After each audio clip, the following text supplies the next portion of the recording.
Good morning all, welcome to a dream class room.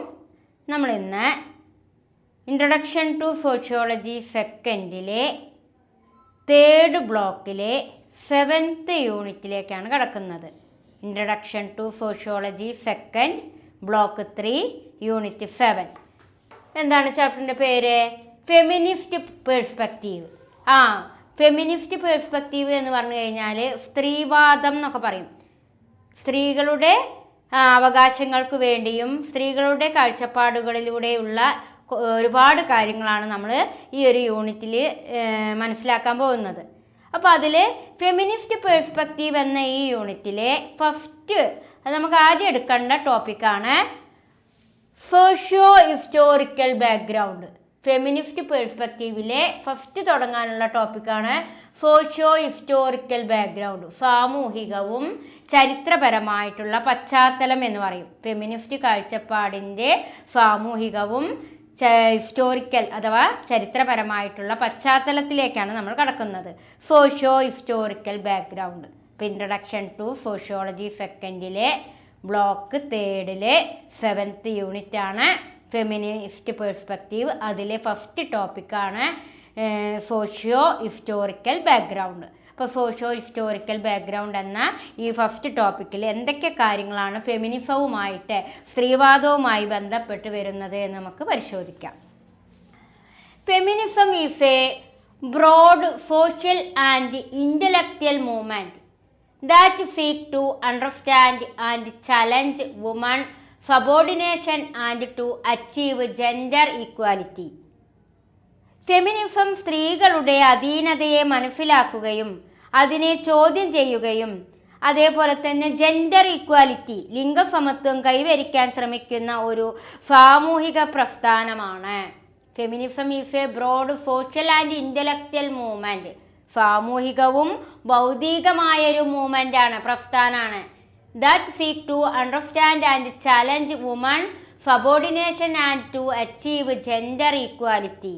Feminism സ്ത്രീകളുടെ അധീനതയെ മനസ്സിലാക്കുകയും അതിനെ ചോദ്യം ചെയ്യുകയും ചെയ്യുന്ന ഒരു ജെൻഡർ ഈക്വാലിറ്റി ലിംഗസമത്വം കൈവരിക്കാൻ ശ്രമിക്കുന്ന ഒരു സോഷ്യൽ ആൻഡ് ഇൻ്റലക്ച്വൽ മൂവ്മെൻറ്റിനെയാണ് എന്ത് പറയുന്നത്?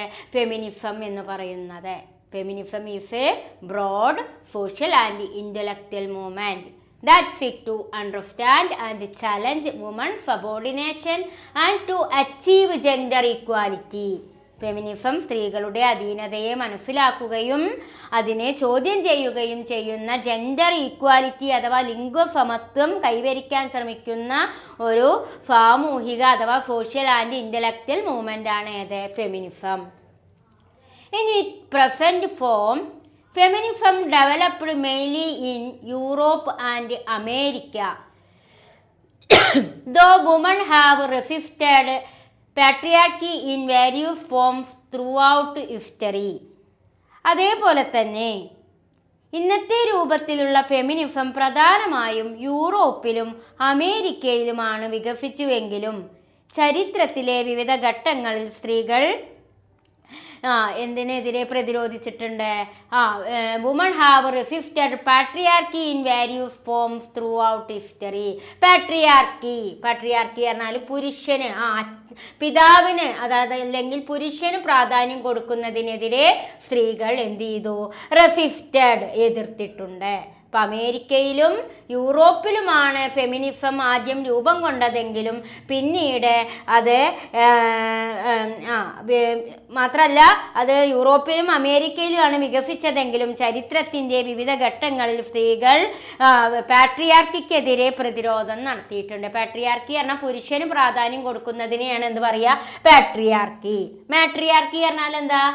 മാതാവിന് പ്രാധാന്യം കൊടുക്കുന്നതിനെ മാട്രിയാർക്കി എന്നും പാട്രിയാർക്കിക്ക് എന്ന് പറഞ്ഞു കഴിഞ്ഞാൽ എന്താണ്? പുരുഷന് പ്രാധാന്യം കൊടുക്കുന്നതിനെയാണ് എന്ത് പറയുക? പാട്രിയാർക്കി എന്ന് പറയുക. അപ്പോൾ യൂറോപ്പിലും അമേരിക്കയിലുമാണ് ഫെമിനിസം വളർന്നു വന്നതെങ്കിലും ഈ പാട്രിയാർക്കിക്ക് പ്രാധാന്യം കൊടുക്കുന്നതിനെതിരെ ഫെമിനിസ്റ്റുകൾ എന്ത് ചെയ്തിട്ടുണ്ട്? എതിർത്തിട്ടുണ്ട്. ചരിത്രപരമായിട്ട് എതിർത്തിട്ടുണ്ട് എന്നാണ് പറയുന്നത്. Feminist perspective question dominant male-centered view and offer alternative way of understanding women experience and social reality. അതേപോലെ തന്നെ ഫെമിനിസ്റ്റ് പെർസ്പെക്റ്റീവ് പറഞ്ഞാൽ എന്താണ്? ഒരു ഫെമിനിസ്റ്റ് കാഴ്ചപ്പാടുകൾ പുരുഷാധിപത്യത്തെ ചോദ്യം ചെയ്യുകയും സ്ത്രീകളുടെ അനുഭവങ്ങളെ അടിസ്ഥാനമാക്കിയുള്ള വ്യത്യസ്ത വിശദീകരണങ്ങൾ മുന്നോട്ട് വയ്ക്കുകയും ചെയ്തു. അപ്പോൾ ഫെമിനിസ്റ്റ് പെർസ്പെക്റ്റീവ് അഥവാ സ്ത്രീത്വവാദം എന്തിനെ ചോദ്യം ചെയ്തു? ഡോമിനന്റ് മെയിൽ സെന്റേഡ് പുരുഷാധിപത്യത്തെ ഫെമിനിസ്റ്റ് പെർസ്പെക്റ്റീവുകൾ എന്ത് ചെയ്തു? ചോദ്യം ചെയ്യുകയും അങ്ങനെ സ്ത്രീകളുടെ അനുഭവങ്ങളെ അടിസ്ഥാനമാക്കിയുള്ള വ്യത്യസ്ത വിശദീകരണങ്ങൾ മുന്നോട്ട് വയ്ക്കുകയും ചെയ്തു.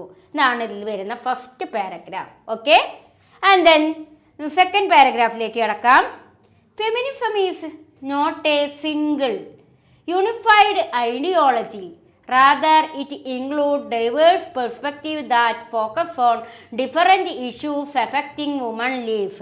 ഫെമിനിസം ഒരു ഒറ്റ ഏകീകൃത സിദ്ധാന്തമല്ല. Feminism is not a single. Feminism ഒരു ഒറ്റ ഏകീകൃതമായിട്ടുള്ള ഒരു സിദ്ധാന്തമല്ല. സ്ത്രീകളുടെ ജീവിതത്തിലെ വ്യത്യസ്ത പ്രശ്നങ്ങളെ കേന്ദ്രീകരിക്കുന്ന പല കാര്യങ്ങളും ഏതിലുണ്ട്? ഫെമിനിസത്തിലുണ്ട്. Feminism is not a single unified ideology. Feminism ഒരു ഏകീകൃത സിദ്ധാന്തമല്ല. Rather, it included diverse perspectives that focus on different issues affecting women's lives.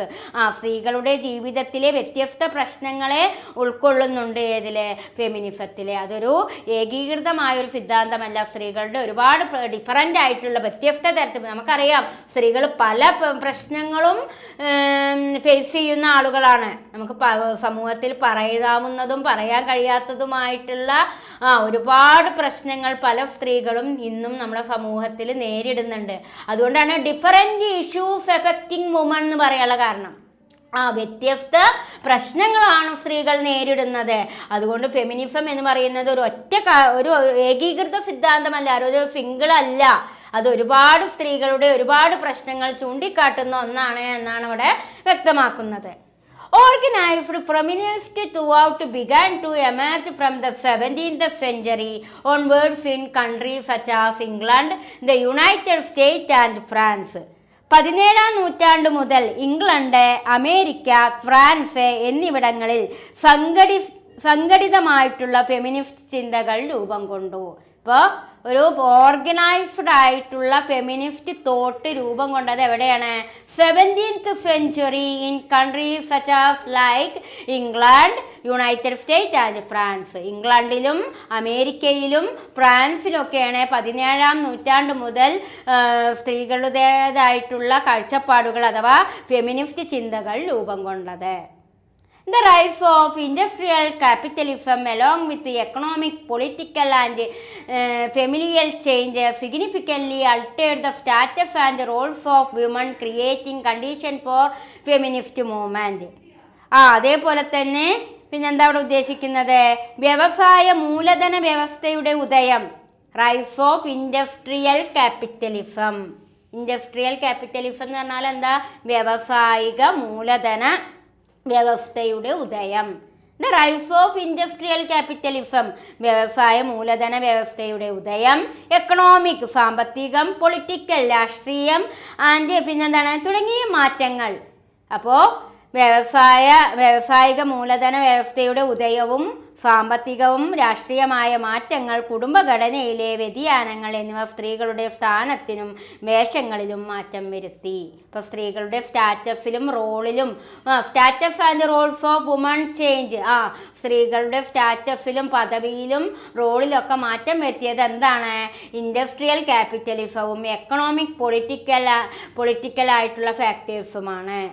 Industrial ക്യാപിറ്റലിസവും എക്കണോമിക് പൊളിറ്റിക്കൽ സെക്ടേഴ്സൊക്കെയാണ് ഫെമിലിയൽ ചേഞ്ചസ് വരുത്തിയത്. എന്തൊക്കെ കാര്യങ്ങളിൽ? സ്ത്രീകളുടെ പദവിയിലും അതേപോലെ തന്നെ റോളിലൊക്കെ മാറ്റങ്ങൾ വരുത്തി. മാത്രമല്ല ഫെമിനിസ്റ്റ് പ്രസ്ഥാനങ്ങൾക്ക് അനുകൂലമായ സാഹചര്യങ്ങൾ ഇത് സൃഷ്ടിച്ചു. Creating condition for feminist movement. അപ്പോൾ ഫെമിനിസ്റ്റ് പ്രസ്ഥാനങ്ങൾക്ക് അനുകൂലമായ ഒരു സാഹചര്യം സൃഷ്ടിക്കുന്നതിനും എന്തിനും സാധിച്ചു? ഇൻഡസ്ട്രിയൽ ക്യാപിറ്റലിസത്തിനും എക്കണോമിക്കിനും പൊളിറ്റിക്കലിനും ഒക്കെ സാധിച്ചു എന്നാണ് ഇവിടെ വ്യക്തമാക്കുന്നത്. And then next paragraph. The term feminism organized from France and come into wider use in the early 20th century. Feminism എന്ന പദം ഫ്രാൻസിൽ നിന്നാണ് ഉത്ഭവിച്ചിട്ടുള്ളത്. 20-ാം നൂറ്റാണ്ടിൻ്റെ തുടക്കത്തിലാണ് ഇത് വ്യാപകമായി ഉപയോഗത്തിലായത്.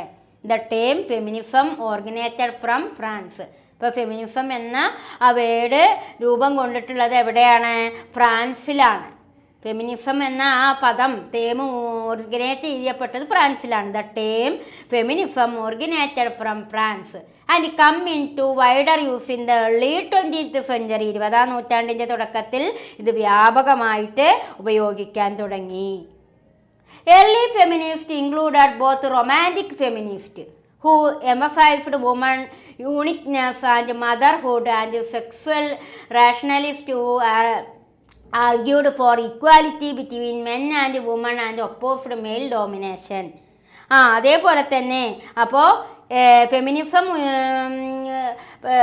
ഫെമിനിസം എന്ന പദം ഉത്ഭവിച്ചത് ഫ്രാൻസിൽ നിന്നാണ്. 20-ാം നൂറ്റാണ്ടോട് കൂടി അത് വ്യാപകമായി ഉപയോഗിക്കാൻ തുടങ്ങുകയും അങ്ങനെ പ്രാരംഭ ഫെമിനിസ്റ്റുകളിൽ റൊമാൻറ്റിക് ഫെമിനിസ്റ്റുകൾ, അതായത് റൊമാൻറ്റിക് ഫെമിനിസ്റ്റ് പറഞ്ഞാൽ എന്താ? സ്ത്രീകളുടെ പ്രത്യേകതയും മാതൃത്വത്തിനും പ്രാധാന്യം കൊടുക്കുന്നവരാണ് റൊമാൻറ്റിക് ഫെമിനിസ്റ്റുകൾ. സ്ത്രീകളുടേതായിട്ടുള്ള ഒരു ടെൻഡൻസിക്കും സ്ത്രീത്വത്തിനും മാതൃത്വത്തിനും പ്രാധാന്യം കൊടുക്കുന്നതിനെയാണ് എന്ത് പറയുക? റൊമാൻറ്റിക് ഫെമിനിസ്റ്റുകളും അതേപോലെ തന്നെ സെക്സ്വൽ ഫെമിനിസ്റ്റുകളും അതേപോലെ തന്നെ പിന്നെ ഏതാണ്? സെക്സ്വൽ റാഷണലിസ്റ്റ് എന്നാണ് പറയുന്നത്. അതായത് സ്ത്രീ പുരുഷ സമത്വം ആവശ്യപ്പെട്ടിട്ടുള്ള ആളുകളും അങ്ങനെ ഒരുപാട് തരത്തിലുള്ള ഈ ഒരു സ്ത്രീ സമത്വം ഉറപ്പിക്കുന്ന ആളുകളൊക്കെ ഉയർന്നു വരാൻ കാരണമായി. ഇപ്പോൾ 20-ാം നൂറ്റാണ്ടോട് കൂടിയാണ് ഈ ഫെമിനിസം എന്ന പദം വ്യാപകമാകാൻ തുടങ്ങിയത്. ഫ്രാൻസിലാണ് ഇത് ഉയർന്നു വന്നത്. അതോടുകൂടി ഒരു റൊമാൻറ്റിക് ഫെമിനിസത്തിനും അതേപോലെ തന്നെ മദർഹുഡും. റൊമാൻറ്റിക് ഫെമിനിസം എന്ന് പറഞ്ഞാൽ എന്താണ്? Woman uniqueness and motherhood.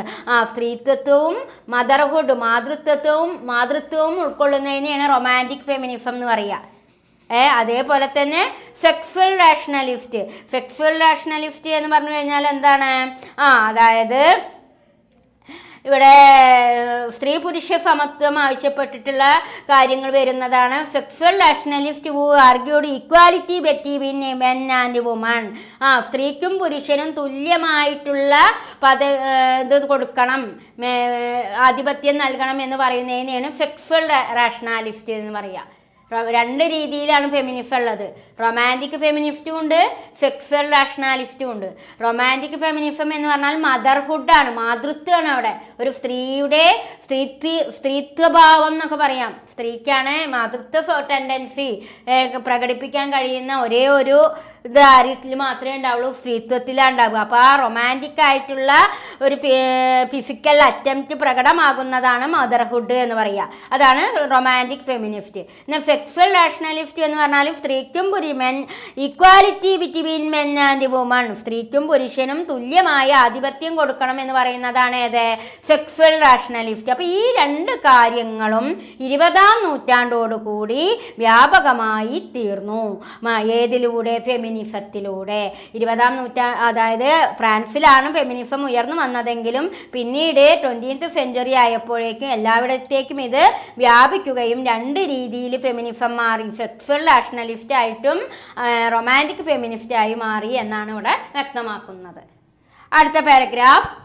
Although some 19th and early 20th century thinkers like J.F. Mill raised concern about women's status, gender issues were largely ignored in mainstream sociology.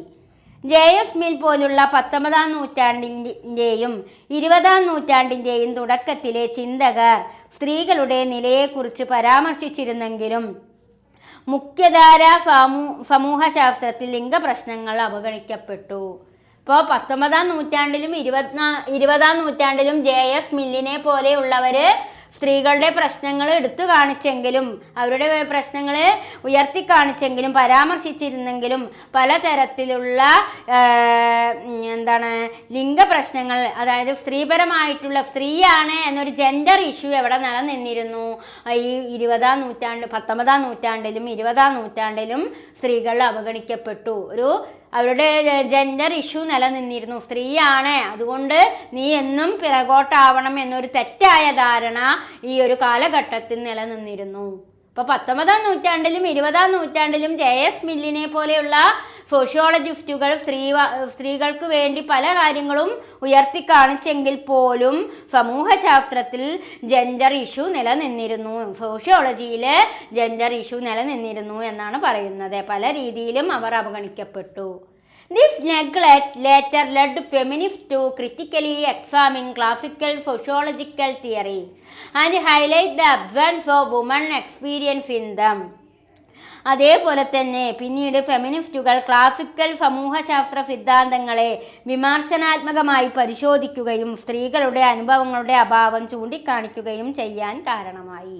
പിന്നീട് classical സോഷ്യോളജിസ്റ്റുകൾ feminist സിദ്ധാന്തങ്ങളെ വിമർശനാത്മകമായി പരിശോധിക്കുകയും അങ്ങനെ സ്ത്രീകളുടെ അനുഭവങ്ങളുടെ അഭാവം ചൂണ്ടിക്കാണിക്കുകയും ചെയ്യാൻ കാരണമായി. This neglect later led feminists to critically examine classical sociological theory and highlight the absence of women experience in them. അതായത് പിന്നീട് ഫെമിനിസ്റ്റുകൾ ക്ലാസിക്കൽ സോഷ്യോളജിക് സിദ്ധാന്തങ്ങളെ വിമർശനാത്മകമായി പരിശോധിക്കുകയും അങ്ങനെ സ്ത്രീകളുടെ അനുഭവങ്ങളുടെ അഭാവം ചൂണ്ടിക്കാണിക്കുകയും ചെയ്യാൻ കാരണമായി. അപ്പോൾ ഇത്രയും കാര്യങ്ങളാണ് നമുക്ക് സോഷ്യോ ഹിസ്റ്റോറിക്കൽ ബാക്ക്ഗ്രൗണ്ട്, ഏതിൻ്റെ ഫെമിനിസത്തിൻ്റെ സോഷ്യോ ഹിസ്റ്റോറിക്കൽ ബാക്ക്ഗ്രൗണ്ടാണ് ടീച്ചർ ഇവിടെ പറഞ്ഞത്. നിങ്ങളുടെ ബുക്കിലെ പേജ് നമ്പർ 86 കേട്ടോ, പേജ് 86 വരുന്ന കാര്യങ്ങളാണ് ഇവിടെ ഷോർട്ടാക്കി എഴുതിയിട്ട് എക്സ്പ്ലെയിൻ ചെയ്ത് തന്നത്. ഇനി നമ്മൾക്ക് എടുക്കാനുള്ളത് founding fathers of sociology and the woman question എന്നൊരു ടോപ്പിക്കാണ്. കാറൽ മാക്സിൻ്റെയും Max Weber, Emile Durkheim, Georg Simmel തുടങ്ങിയ പ്രധാനപ്പെട്ട സോഷ്യോളജിസ്റ്റുകൾ സ്ത്രീകൾക്ക് വേണ്ടി വാദിക്കുന്ന കാര്യങ്ങളാണ് നമുക്ക് അതിൽ പറയാനുള്ളത്. അപ്പോൾ അതിലേക്ക് കടക്കാം. ഓക്കെ, അപ്പോൾ നെക്സ്റ്റ് ടോപ്പിക്കിലേക്കാണ് നമ്മൾ കടക്കുന്നത്. ഫെമിനിസ്റ്റ് പേഴ്സ്പെക്റ്റീവിലെ ഇമ്പോർട്ടൻ്റ് ആയിട്ടുള്ള ടോപ്പിക്കാണ് ഇവിടെ എഴുതിയിട്ടുള്ളത്. നോക്കൂ, founding fathers of sociology and the woman question. Founding fathers of sociology and the woman question, അതായത് സ്ത്രീകളുടെ പ്രാധാന്യം കൊടുക്കുന്നതുമായി ബന്ധപ്പെട്ട വുമൺ ക്വസ്റ്റ്യൻ, സ്ത്രീകൾക്കുള്ള ചോദ്യങ്ങളുമായി ബന്ധപ്പെട്ട കുറച്ച് ഫാദേഴ്സ്, അതായത് സ്ത്രീ സമത്വത്തിനു വേണ്ടി വാദിക്കുന്ന സോഷ്യോളജിസ്റ്റുകളെയാണ് ഇവിടെ എന്ത് പറയുന്നത്? ഫൗണ്ടിങ് ഫാദേഴ്സ് എന്ന് പറയുന്നത്. അപ്പോൾ സ്ത്രീകൾക്ക് വേണ്ടി ചോദ്യം ചെയ്യപ്പെടുന്ന ഫൗണ്ടിങ് ഫാദേഴ്സുകളെ കുറിച്ച് ആരൊക്കെയാണ് ആ ഫെമിനിസ്റ്റ് ആശയങ്ങൾ ഉൾക്കൊണ്ടിരുന്ന സോഷ്യോളജിസ്റ്റുകൾ എന്നാണ് നമ്മൾ ഈ ഒരു ടോപ്പിക്കിലൂടെ അനലൈസ് ചെയ്യുന്നത്. Founding fathers of sociology and the woman question. Sociology എന്ന സബ്ജക്റ്റിലൂടെ സ്ത്രീകൾക്ക് വേണ്ടി വാദിച്ചിരുന്ന പ്രധാനപ്പെട്ട ചിന്തകന്മാരെ കുറിച്ചാണ് നമ്മളിവിടെ പ്രസ്താവിക്കുന്നത്. അപ്പോൾ അതിൻ്റെ ഫസ്റ്റ് പാരഗ്രാഫ് നോക്കൂ. In these section we will explore early sociological writers of Karl Marx and Hegel, Max Weber, Emily Durkheim and George Simmel and analyze if their work influenced the writings of modern feminists. അപ്പോൾ modern ഫെമിനിസ്റ്റുകളായിട്ട് അറിയപ്പെടുന്ന, അതേപോലെ തന്നെ modern ഫെമിനിസ്റ്റുകളായിട്ടും സ്ത്രീകളുടെ സുരക്ഷയ്ക്ക് വേണ്ടി സ്വാധീനം ചെലുത്തിയവരായിട്ടും അറിയപ്പെടുന്ന founding fathers ആണ് ആരൊക്കെ? സോഷ്യോളജിക്കൽ റൈറ്റേഴ്സുകളായിട്ടുള്ള Karl Marx, Engels, Max Weber, Emile Durkheim, Georg Simmel. Karl Marx, Engels, Max Weber, Emile Durkheim and Georg Simmel. And analyze if their work influenced the writings of modern feminists. ഇവരുടെ work എന്തുമായി influence ചെയ്തിരുന്നു? Modern ഫെമിനിസ്റ്റുകളായിട്ടാണ് ഇവരെ അറിയപ്പെടുന്നത്. സ്ത്രീകൾക്ക് വേണ്ടി വാദിക്കുന്ന സോഷ്യോളജിസ്റ്റുകളാണ് modern ഫെമിനിസ്റ്റുകൾ. ഇവരുടെ വർക്കുകൾ ആർക്ക് വേണ്ടിയിട്ടായിരുന്നു? സ്ത്രീ സുരക്ഷയ്ക്ക് വേണ്ടിയിട്ടും സ്ത്രീകളുടെ സമത്വം ഉറപ്പിക്കുന്നതിന് വേണ്ടിയിട്ടും അങ്ങനെ സ്ത്രീകളുടെ എംപവർമെൻറ്റിന് വേണ്ടിയിട്ടുള്ള രൂപം കൊണ്ട മോഡേൺ ഫെമിനിസ്റ്റുകളാണ് ആരൊക്കെ? Karl Marx, Engels, Max Weber, Emile Durkheim, Georg Simmel. Most feminist considered that the founding fathers, അതുകൊണ്ട് ഇവരേനെ എങ്ങനെയാണ് പരിഗണിക്കുന്നത്? Founding fathers. ഫെമിനിസത്തിൻ്റെ ഫൗണ്ടിങ് ഫാദേഴ്സ് ആയിട്ടാണ് ആരെ അറിയപ്പെടുന്നത്? ഈ പറയപ്പെടുന്ന സോഷ്യോളജിസ്റ്റുകളെ അറിയപ്പെടുന്നത്. Most feminist considered that the founding fathers of sociology were men who paid little attention to the issue of gender or incorporated gender concern in their writings that attempt to explain. ഒരു gender concern, incorporate gender concern. Gender concern എന്ന് പറഞ്ഞാൽ എന്താണ്? Male and female, അതായത് സ്ത്രീകൾക്ക് പുരുഷനെ പോലെ സമത്വം നൽകുക എന്നതാണ് ഇവിടെ ജെൻഡർ ഈക്വാലിറ്റി എന്നുകൊണ്ട് ഉദ്ദേശിക്കുന്നത്. അപ്പോൾ ഈ ഒരു ഇൻകോപ്പറേറ്റഡ് ജെൻഡർ കൺസേൺ, അതായത് ജെൻഡറിനെ എങ്ങനെ പരിഗണിക്കണം?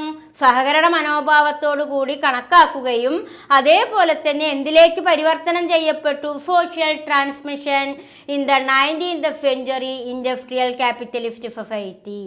19ാം നൂറ്റാണ്ടിലെ ഇൻഡസ്ട്രിയൽ ക്യാപിറ്റലിസ്റ്റ് സമൂഹം സോഷ്യൽ ട്രാൻസ്ഫോർമേഷൻ ചെയ്യപ്പെട്ടു. അതിലൂടെയാണ് ഇൻകോപ്പറേറ്റഡ് ആയിത്തീർന്നത്? ജെൻഡർ കൺസേൺസ് ഇൻകോപ്പറേറ്റഡ് ആയിത്തീർന്നത്. അപ്പോൾ ഇവിടെ എന്താ പറയുന്നത്? little attention to the issue of gender or incorporated gender concern in their writings that attempt to explain social transformation. ഒരു സാമൂഹിക പരിവർത്തനം തന്നെ ഉണ്ടായി ജെൻഡറിന്മേലെ, സ്ത്രീ സമത്വത്തിന്മേലെ. അങ്ങനെ സോഷ്യൽ ട്രാൻസ്ഫോർമേഷൻ എന്തിലേക്ക്? ഇൻഡസ്ട്രിയൽ ക്യാപിറ്റലിസ്റ്റ് സൊസൈറ്റി, ഒരു വ്യാവസായിക മുതലാളിത്ത സമൂഹത്തിലേക്കുള്ള പരിവർത്തനം, സോഷ്യൽ ട്രാൻസ്മിഷനാണ്. ഏതിൻ്റെ 19th century ഉണ്ടായിട്ടുള്ള ഈ ഒരു ട്രാൻസ്മിഷനാണ് ജെൻഡർ ഈക്വാലിറ്റി ഉറപ്പുവരുത്തുന്നത് അല്ലെങ്കിൽ ഇൻകോപ്പറേറ്റ് ചെയ്യപ്പെട്ടത് എന്നാണ് ഇവിടെ പറയുന്നത്. അതേപോലെ ഫെഡിക്മാൻ 1997, ജാക്സൺ ആൻഡ് സ്കോട്ട് 2002. അപ്പോൾ ഇവരെ പോലുള്ളവർ എന്താ പറയുന്നത്? 19ാം നൂറ്റാണ്ടിൽ ഉണ്ടായിട്ടുള്ള സോഷ്യൽ ട്രാൻസ്മിഷൻ എന്തിലേക്കുള്ള? ഇൻഡസ്ട്രിയൽ ക്യാപിറ്റലിസ്റ്റ് സൊസൈറ്റിയിലേക്കുള്ള സോഷ്യൽ ട്രാൻസ്മിഷനാണ് ഒരു ജെൻഡർ കോപ്പറേഷന് കാരണമായി തീർന്നത് എന്നാണ് ഈ ചിന്തകന്മാർ പറയുന്നത്. അതുകൊണ്ട് തന്നെ ഈ ചിന്തകന്മാരെയൊക്കെ ഏത് പേരിൽ അറിയപ്പെടുക? ഫൗണ്ടിങ് ഫാദേഴ്സ് ഓഫ് ഫെമിനിസ്റ്റ് എന്നാണ് അറിയപ്പെടുക. ഫൗണ്ടിങ് ഫാദേഴ്സ്, ഫെമിനിസ്റ്റിൻ്റെ ഫാദേഴ്സ് ആയിട്ടാണ് ഈ പറയപ്പെടുന്ന സോഷ്യോളജിസ്റ്റുകളെ അറിയപ്പെടുന്നത്. ഇനി അതേ ആ സെയിം ടോപ്പിക്കിൽ തന്നെ വരുന്ന പ്രധാനപ്പെട്ട മറ്റു കുറച്ച് കാര്യങ്ങളിലേക്ക് നമുക്ക് കടക്കാം. നോക്കൂ, ക്ലാസിക്കൽ സോഷ്യോളജിസ്റ്റ് ആൻഡ് ജെൻഡർ. അതായത് ക്ലാസിക്കൽ സമൂഹശാസ്ത്രജ്ഞരും അതേപോലെ തന്നെ ജെൻഡർ എന്ന് പറഞ്ഞാൽ ലിംഗവ്യത്യാസം, സ്ത്രീ പുരുഷ വ്യത്യാസവും. ക്ലാസിക്കൽ സോഷ്യോളജിസ്റ്റ് ആൻഡ് ജെൻഡർ ഈ ഒരു ടോപ്പിക്കിൽ വരുന്ന അതേ നിങ്ങളുടെ പേജ് നമ്പർ 87 വരുന്ന ഭാഗമാണ് ടീച്ചർ പറയുന്നത്. പേജ് ഇത് 86 ഈ ഒരു ഭാഗം, ഇതിൽ എഴുതിയിട്ടിട്ടുള്ള ഈ ഭാഗം 86 ഇവിടെ പറയുന്ന കാര്യങ്ങൾ പേജ് നമ്പർ 87 വരുന്ന കാര്യങ്ങളാണ് ടീച്ചർ എഴുതിയിട്ടിട്ടുള്ളത്. അതായത് പേജ് നമ്പർ 87 കാറൽ മാർക്സ്, അദ്ദേഹം ഒരു ക്ലാസിക്കൽ സോഷ്യോളജിസ്റ്റ് ആണ്. അദ്ദേഹം ജെൻഡറിനെ കുറിച്ച് പ്രസ്താവിക്കുന്ന കുറച്ച് കാര്യങ്ങളാണ് ഈ എഴുതിയിട്ടിട്ടുള്ളത് കേട്ടോ. അപ്പോൾ ക്ലാസിക്കൽ സോഷ്യോളജിസ്റ്റുകളായിട്ടുള്ള കാറൽ മാർക്സിനെ പോലെയുള്ള സോഷ്യോളജിസ്റ്റുകൾ ലിംഗവ്യത്യാസത്തെ, സ്ത്രീ പുരുഷ വ്യത്യാസത്തെ, ജെൻഡറിനെ എങ്ങനെയാണ് കൺസിഡർ ചെയ്യുന്നത് എന്നാണ് നമ്മളിവിടെ പ്രസ്താവിക്കുന്നത്. Classical sociologist largely overlooked gender as a central analytical category. അതായത് ക്ലാസിക്കൽ സമൂഹശാസ്ത്രജ്ഞർ ജെൻഡറിനെ അഥവാ ലിംഗത്തെ ഒരു പ്രധാന വിശകലന വിഭാഗമായിട്ട് സാധാരണയായി പരിഗണിച്ചിരുന്നില്ല. Classical sociologist largely overlooked gender as a central analytical category. Classical സോഷ്യോളജിസ്റ്റുകൾ ജെൻഡറിനെ അഥവാ ലിംഗവ്യത്യാസത്തെ ഒരു പ്രധാന വിശകലന വിഭാഗമായി എന്ത് ചെയ്തില്ല, കാറ്റഗറൈസ്ഡ് ചെയ്തിരുന്നില്ല, പരിഗണിച്ചിരുന്നില്ല.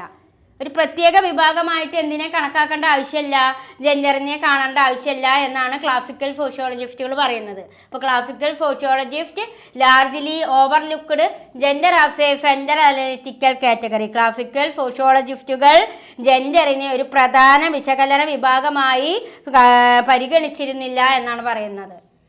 Karl Marx focused on class relation in capitalism and viewed works and capitalists mainly as men, giving little attention to women's role except indirectly as reproducers of labor.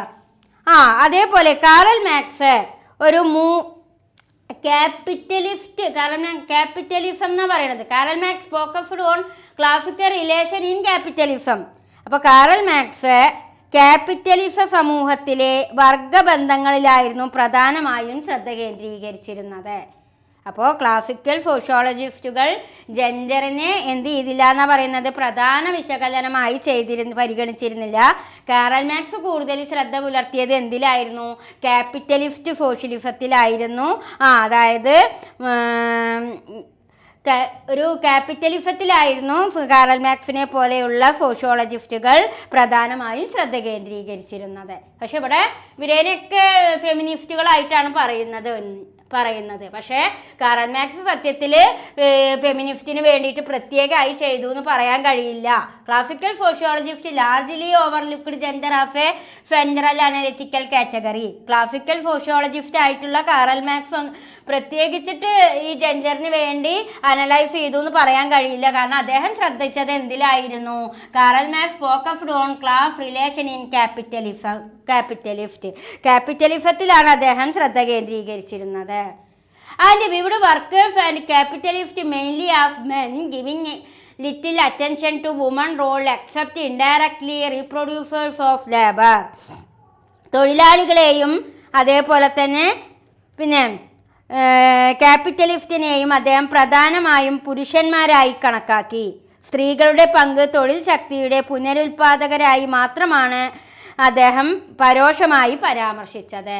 അപ്പോൾ അദ്ദേഹം തൊഴിലാളികളെയും ലേബേഴ്സിനെയും അതേപോലെ തന്നെ മൂലധനക്കാർ അതായത് ക്യാപിറ്റലിസത്തെയും അദ്ദേഹം എന്തായിട്ടാണ് കണ്ടത്, ഒരു പുരുഷന്മാരായിട്ടാണ് ലേബേഴ്സിനെയും ക്യാപിറ്റലിസ്റ്റിനെയും ആര് കണ്ടത്, കാറൽ മാർക്സ് കണ്ടത്. അതുകൊണ്ട് ശരിക്കും അദ്ദേഹത്തിന് ഒരു ഫെമിനിസ്റ്റ് ആണെന്ന് പറയേണ്ട ആവശ്യമില്ല എന്നാണ് ഇവിടെ അദ്ദേഹത്തെ വിമർശിക്കുകയാണ് ചെയ്യണത്.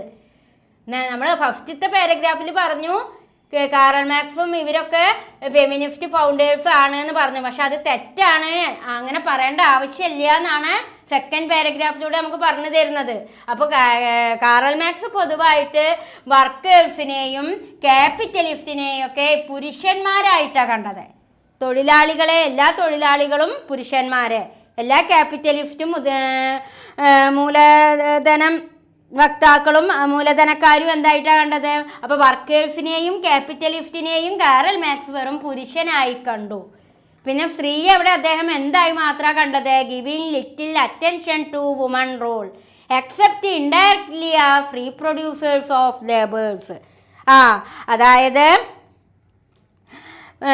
സ്ത്രീകളുടെ പങ്ക് തൊഴിൽ ശക്തിയുടെ പുനരുൽപാദകരായി മാത്രമാണ് പരാമർശിച്ചത്. അപ്പോൾ ഒരു സ്ത്രീയുടെ പങ്ക് തൊഴിൽ ശക്തിയുടെ പുനരുൽപാദനം മാത്രമായിട്ടാണ് അദ്ദേഹം എന്തിനെ കണ്ട, ആരുടെ പങ്കിനെ കണ്ടത്, സ്ത്രീയുടെ പങ്കിനെ കണ്ടത്. To woman role except indirectly as reproducers of labour. സ്ത്രീകളുടെ പങ്ക് തൊഴിൽ ശക്തിയുടെ ഒരു പുനരുൽപാദകരായി മാത്രമാണ് പരാമർശിച്ചിരുന്നത്. Friedrich Hegel, however, explained women's subordination as historically linked to the rise of private property and monogamous family, arguing that women had greater equality in prehistoric society. Through debated Engel's idea strongly influenced later Marxist feminist. അതേപോലെ തന്നെ Frederick Engels സ്ത്രീകളുടെ അധീനതയെ സ്വകാര്യ സ്വത്തിൻ്റെയും ഏകപത്നിത്വ കുടുംബരീതിയുടെയും ഉദയവുമായി ചരിത്രപരമായി ബന്ധപ്പെടുത്തി വിശദീകരിച്ചു. Frederick Eagles അപ്പോൾ ഇവിടെ കുട്ടികളെ നിങ്ങൾ മനസ്സിലാക്കണം, ആദ്യത്തെ പാരഗ്രാഫിൽ നമ്മൾ ഇവരൊക്കെ ഫെമിനിസ്റ്റുകളാണ്, ഫെമിനിസ്റ്റ് ഫൗണ്ടേഴ്സ് ആണ് എന്ന് പറഞ്ഞു. പക്ഷേ ഇവരെ മുഴുവനും ഇവരേനെ ഫെമിനിസ്റ്റുകളാണെന്ന് പറയാൻ പറ്റില്ല എന്നാണ് സെക്കൻഡ് പാരഗ്രാഫിലൂടെ നമുക്ക് പറഞ്ഞു തരുന്നത്. കാരണം കാറൽ മാക്സ് ലേബേഴ്സിനെയും ക്യാപിറ്റലിസത്തിനുമാണ് ഇമ്പോർട്ടൻറ്റ് കൊടുത്തത്. ലേബേഴ്സും ക്യാപിറ്റലിസ്റ്റും ഒക്കെ പുരുഷന്മാരാണ് എന്നാണ് അദ്ദേഹം വാദിച്ചത്. മാത്രമല്ല സ്ത്രീകളുടെ പങ്ക് തൊഴിൽ ശക്തിയുടെ ഒരു പുനരുൽപാദകരമായി മാത്രമാണ് കണ്ടിരുന്നത്. സ്ത്രീകളുടെ ശക്തി അല്ലെങ്കിൽ പങ്ക് തൊഴിൽ ശക്തിയുടെ ഒരു പുനരുൽപാദകരായി റീപ്രൊഡ്യൂസേഴ്സ് ഓഫ് ലേബർ ആയിട്ടാണ് കണ്ടിരുന്നത്. എന്നാൽ അടുത്തതായിട്ട് നമ്മൾ ഫെഡറിക് ഈഗിൾസിന്റെ തിയറിയിലേക്കാണ് പോകുന്നത്.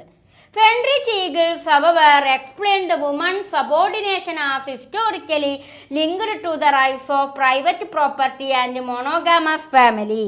എന്നാൽ ഫെഡറിക് എംഗൽസ് സ്ത്രീകളുടെ അധീനതയെ സ്വകാര്യ സ്വത്തിൻ്റെയും മോണോഗാമസ് എന്ന് പറഞ്ഞ ഏകപത്നിത്വ കുടുംബ രീതിയുടെയും ഉദയമായി ചരിത്രപരമായി ബന്ധപ്പെടുത്തി വിശദീകരിച്ചു.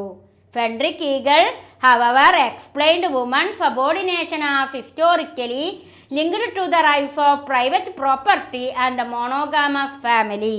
അതായത് ഫെഡറിക് ഏഗിൾസ് സ്ത്രീകളുടെ അധീനതയെ പ്രൈവറ്റ് പ്രോപ്പർട്ടിയുടെയും പ്രൈവറ്റ് പ്രോപ്പർട്ടി എന്ന് പറഞ്ഞാൽ എന്താണ്, സ്വകാര്യ സ്വത്തിൻ്റെയും, മോണോഗാമസ് എന്ന് പറഞ്ഞാൽ എന്താണ്, ഏകപത്നിത്വത്തിൻ്റെയും ഉദയവുമായി ഹിസ്റ്റോറിക്കലുമായി ബന്ധപ്പെടുത്തി വിശദീകരിക്കുകയാണ് ആര് ചെയ്തത്, ഫെഡറിക് ഈഗിള്.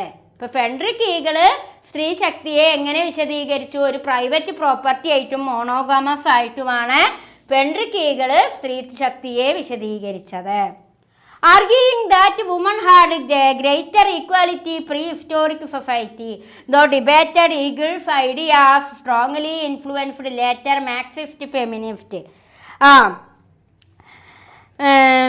പിന്നെന്താ അവിടെ പറയുന്നത്, സമൂഹങ്ങളിൽ സ്ത്രീകൾക്ക് കൂടുതൽ സമത്വം ഉണ്ടായിരുന്നു എന്ന് ഏഗൽസ് വാദിച്ചു. ഈ ആശയങ്ങൾ ചർച്ചാ വിഷയമായിരുന്നെങ്കിലും പിന്നീട് വന്ന മാർക്സിസ്റ്റ് ഫെമിനിസ്റ്റുകളെ ശക്തമായി സ്വാധീനിച്ചു. അതേപോലെ തന്നെ debater Engels idea strongly influenced later Marxist feminist. ഏഗിൾസിന്റെ ആശയങ്ങൾ സ്ത്രീകൾക്ക് വേണ്ടി സമത്വം വാദിക്കുകയെന്നവയായിരുന്നു.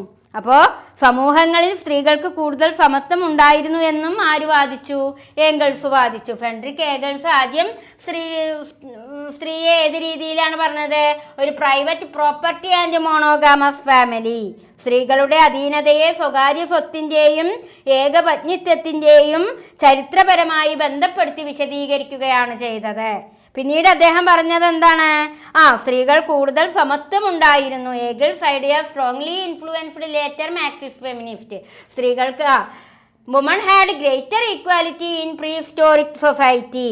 സ്ത്രീകൾക്ക് കൂടുതൽ സമത്വം ഉണ്ടായിരുന്നു എന്നും പിന്നീട് വന്ന മാർക്സിസ്റ്റ് ഫെമിനിസ്റ്റുകളെ ഇത് ശക്തമായി സ്വാധീനിച്ചു എന്നുമാണ് വ്യക്തമാക്കുന്നത്. ഇപ്പൊ കാറൽ മാക്സിനെക്കാട്ടിലും കൂടുതൽ ആർക്ക് വേണ്ടി സ്ത്രീകൾക്ക് വേണ്ടി വാദിച്ചത് ആരാണ്, ഫെഡറിക് ഈഗിൾസ്.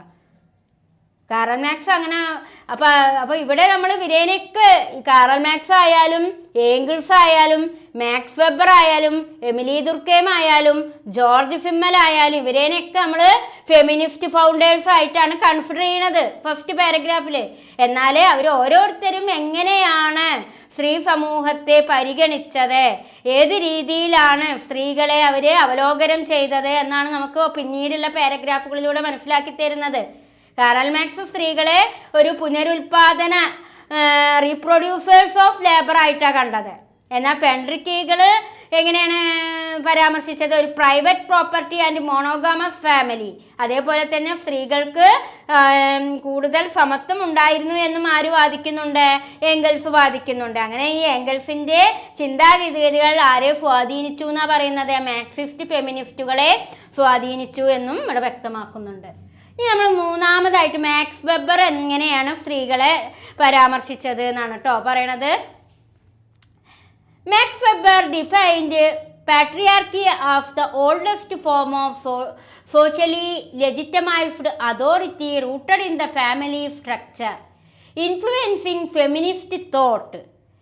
മാക്സ് മൂന്നാമത്തെ ഫെമിനിസ്റ്റ് ഫൗണ്ടറെ പറ്റിയിട്ടാണ് പറയണത്. അപ്പോൾ കാറൽ മാക്സ് എങ്ങനെയാണ് സ്ത്രീയെ പരിഗണിച്ചത്, സ്ത്രീകളെ കൺസിഡർ ചെയ്തത് നമ്മൾ പറഞ്ഞു, വുമൺസിനെ പരിഗണിച്ചത് പറഞ്ഞു. അതേപോലെ തന്നെ ഫ്രെഡറിക് ഏംഗിൾസ് എങ്ങനെയാണ് പരിഗണിച്ചിരുന്നത് എന്ന് പറഞ്ഞു. ഇനി നമ്മൾ പറയാൻ പോകുന്നത് മാക്സ് വെബർ എങ്ങനെയാണ് സ്ത്രീകളെ കണ്ടിരുന്നത് എന്നാണ് പറയുന്നത്. അപ്പോൾ Max Weber defined patriarchy as the oldest form of socially legitimised authority rooted in the family structure.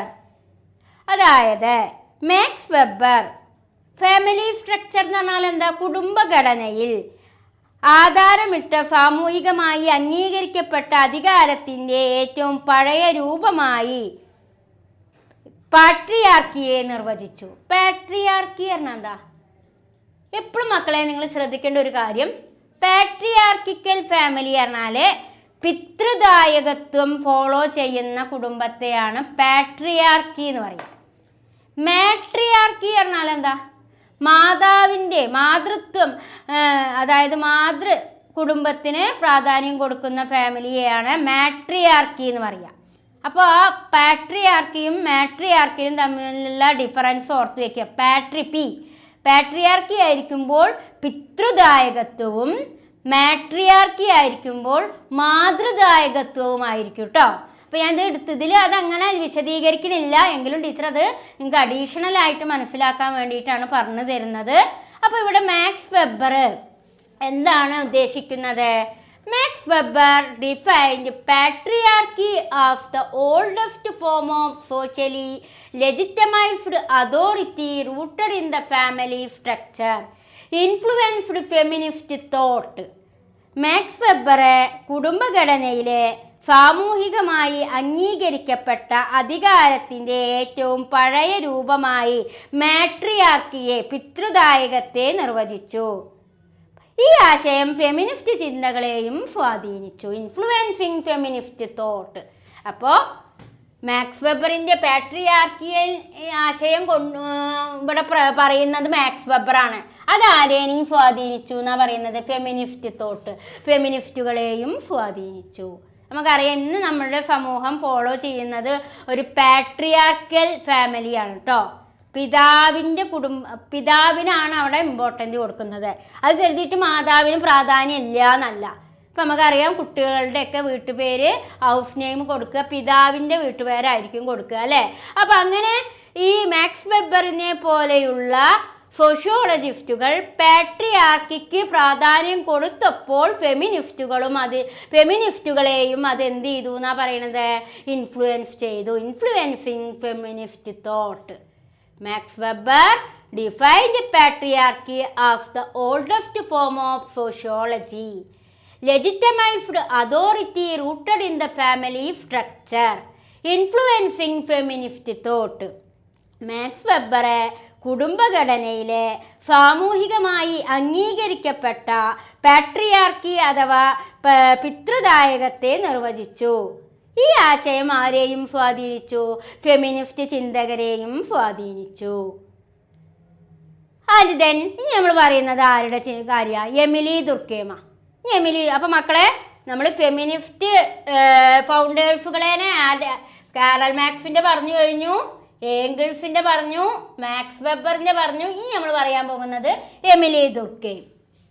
Emily Durkheim viewed men's and women's role as naturally differentiated through the division of labor, assessing women to the domestic sphere with the emotional function complementary to men's intellectual role. Emile Durkheim എന്താണ് പറയുന്നത്?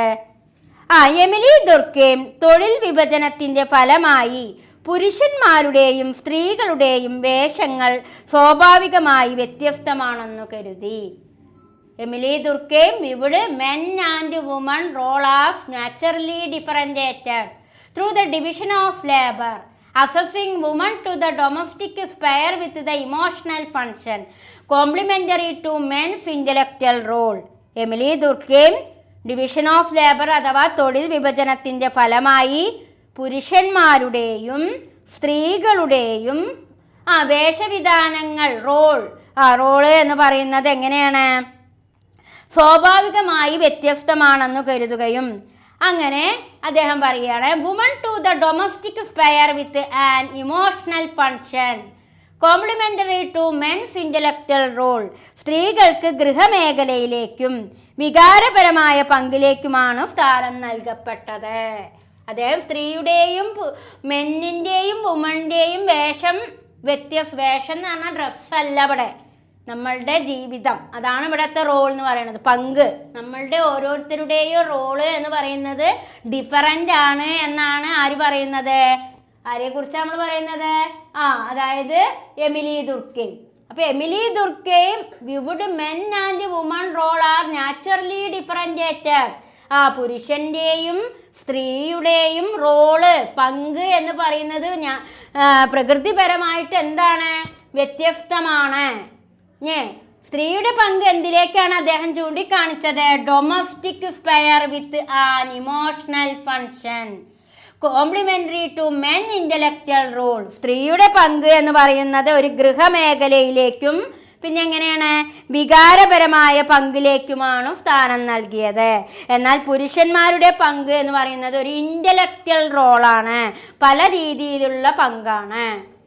അപ്പോൾ feminist founders ആയിട്ടുള്ള Emily ദുർക്കെയിം പുരുഷനെയും സ്ത്രീയെയും വ്യത്യസ്ത തരത്തിലാണ് നിർവചിച്ചത്, different റോളിലാണ് നിർവചിച്ചത്. പക്ഷെ അദ്ദേഹത്തിൻ്റെ ഈ വാദത്തിന് എല്ലാവരും സപ്പോർട്ട് ചെയ്യില്ല കേട്ടോ. സ്ത്രീകളുടെ പങ്ക് എപ്പോഴും ഒരു ഡൊമസ്റ്റിക്കിൽ മാത്രം മതിയോ?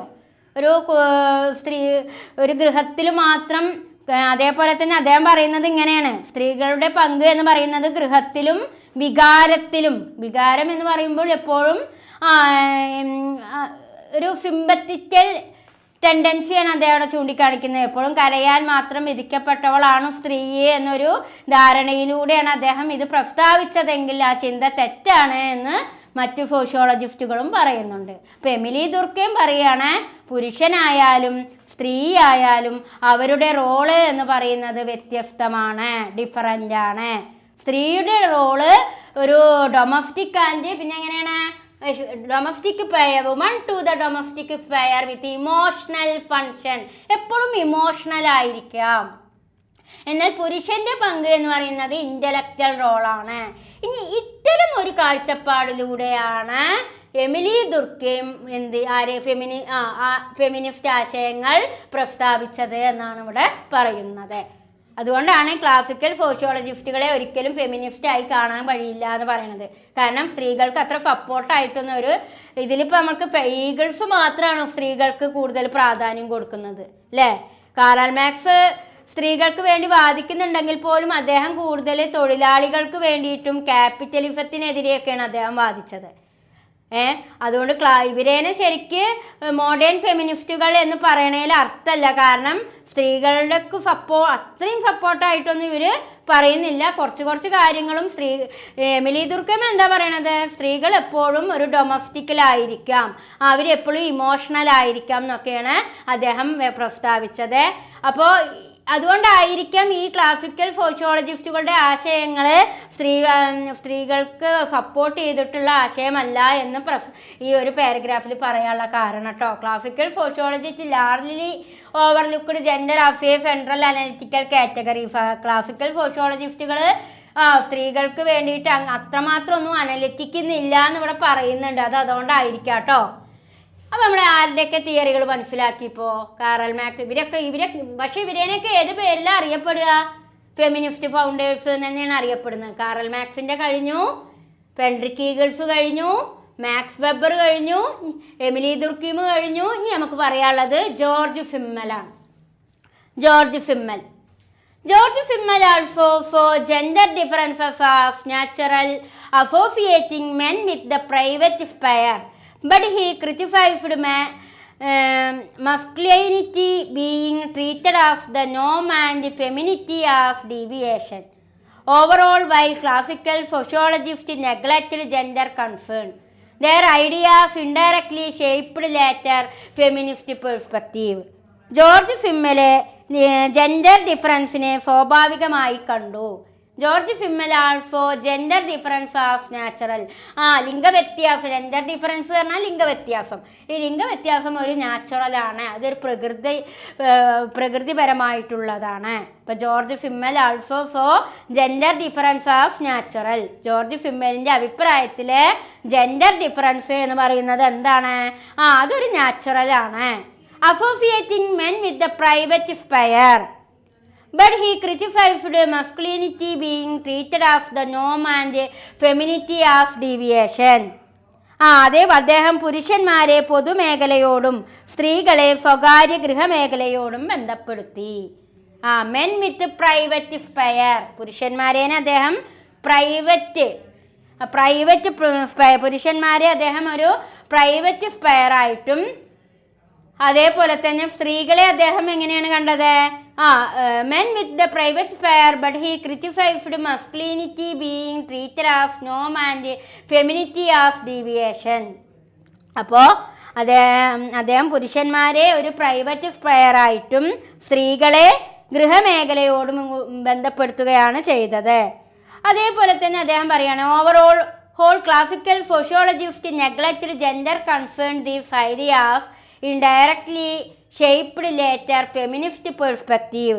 പുരുഷത്വം സാധാരണ മാനദണ്ഡമായും സ്ത്രീത്വം അതിൽ നിന്നുള്ള വ്യതിചലനമായും അവതരിപ്പിക്കുന്ന പ്രവണതയെ അദ്ദേഹം വിമർശിച്ചു.